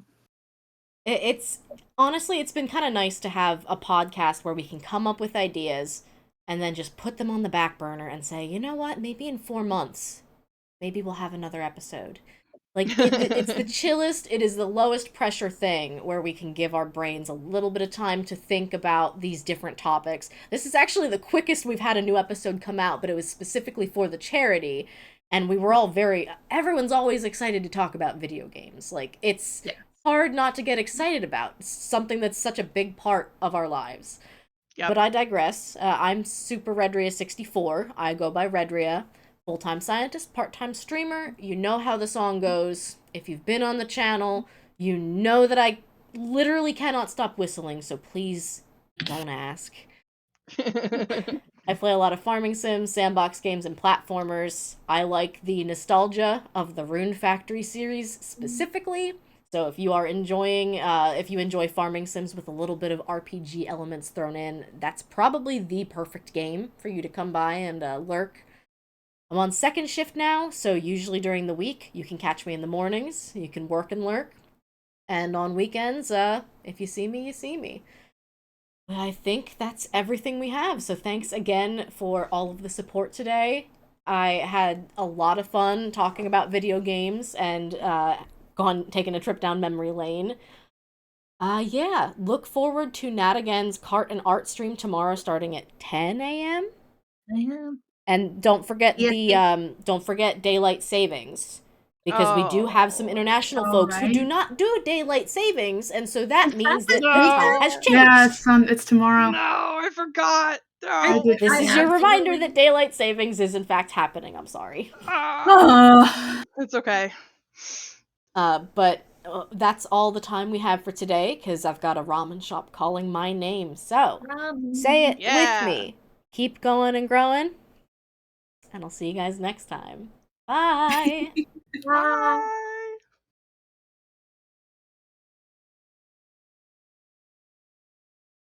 That was so fun.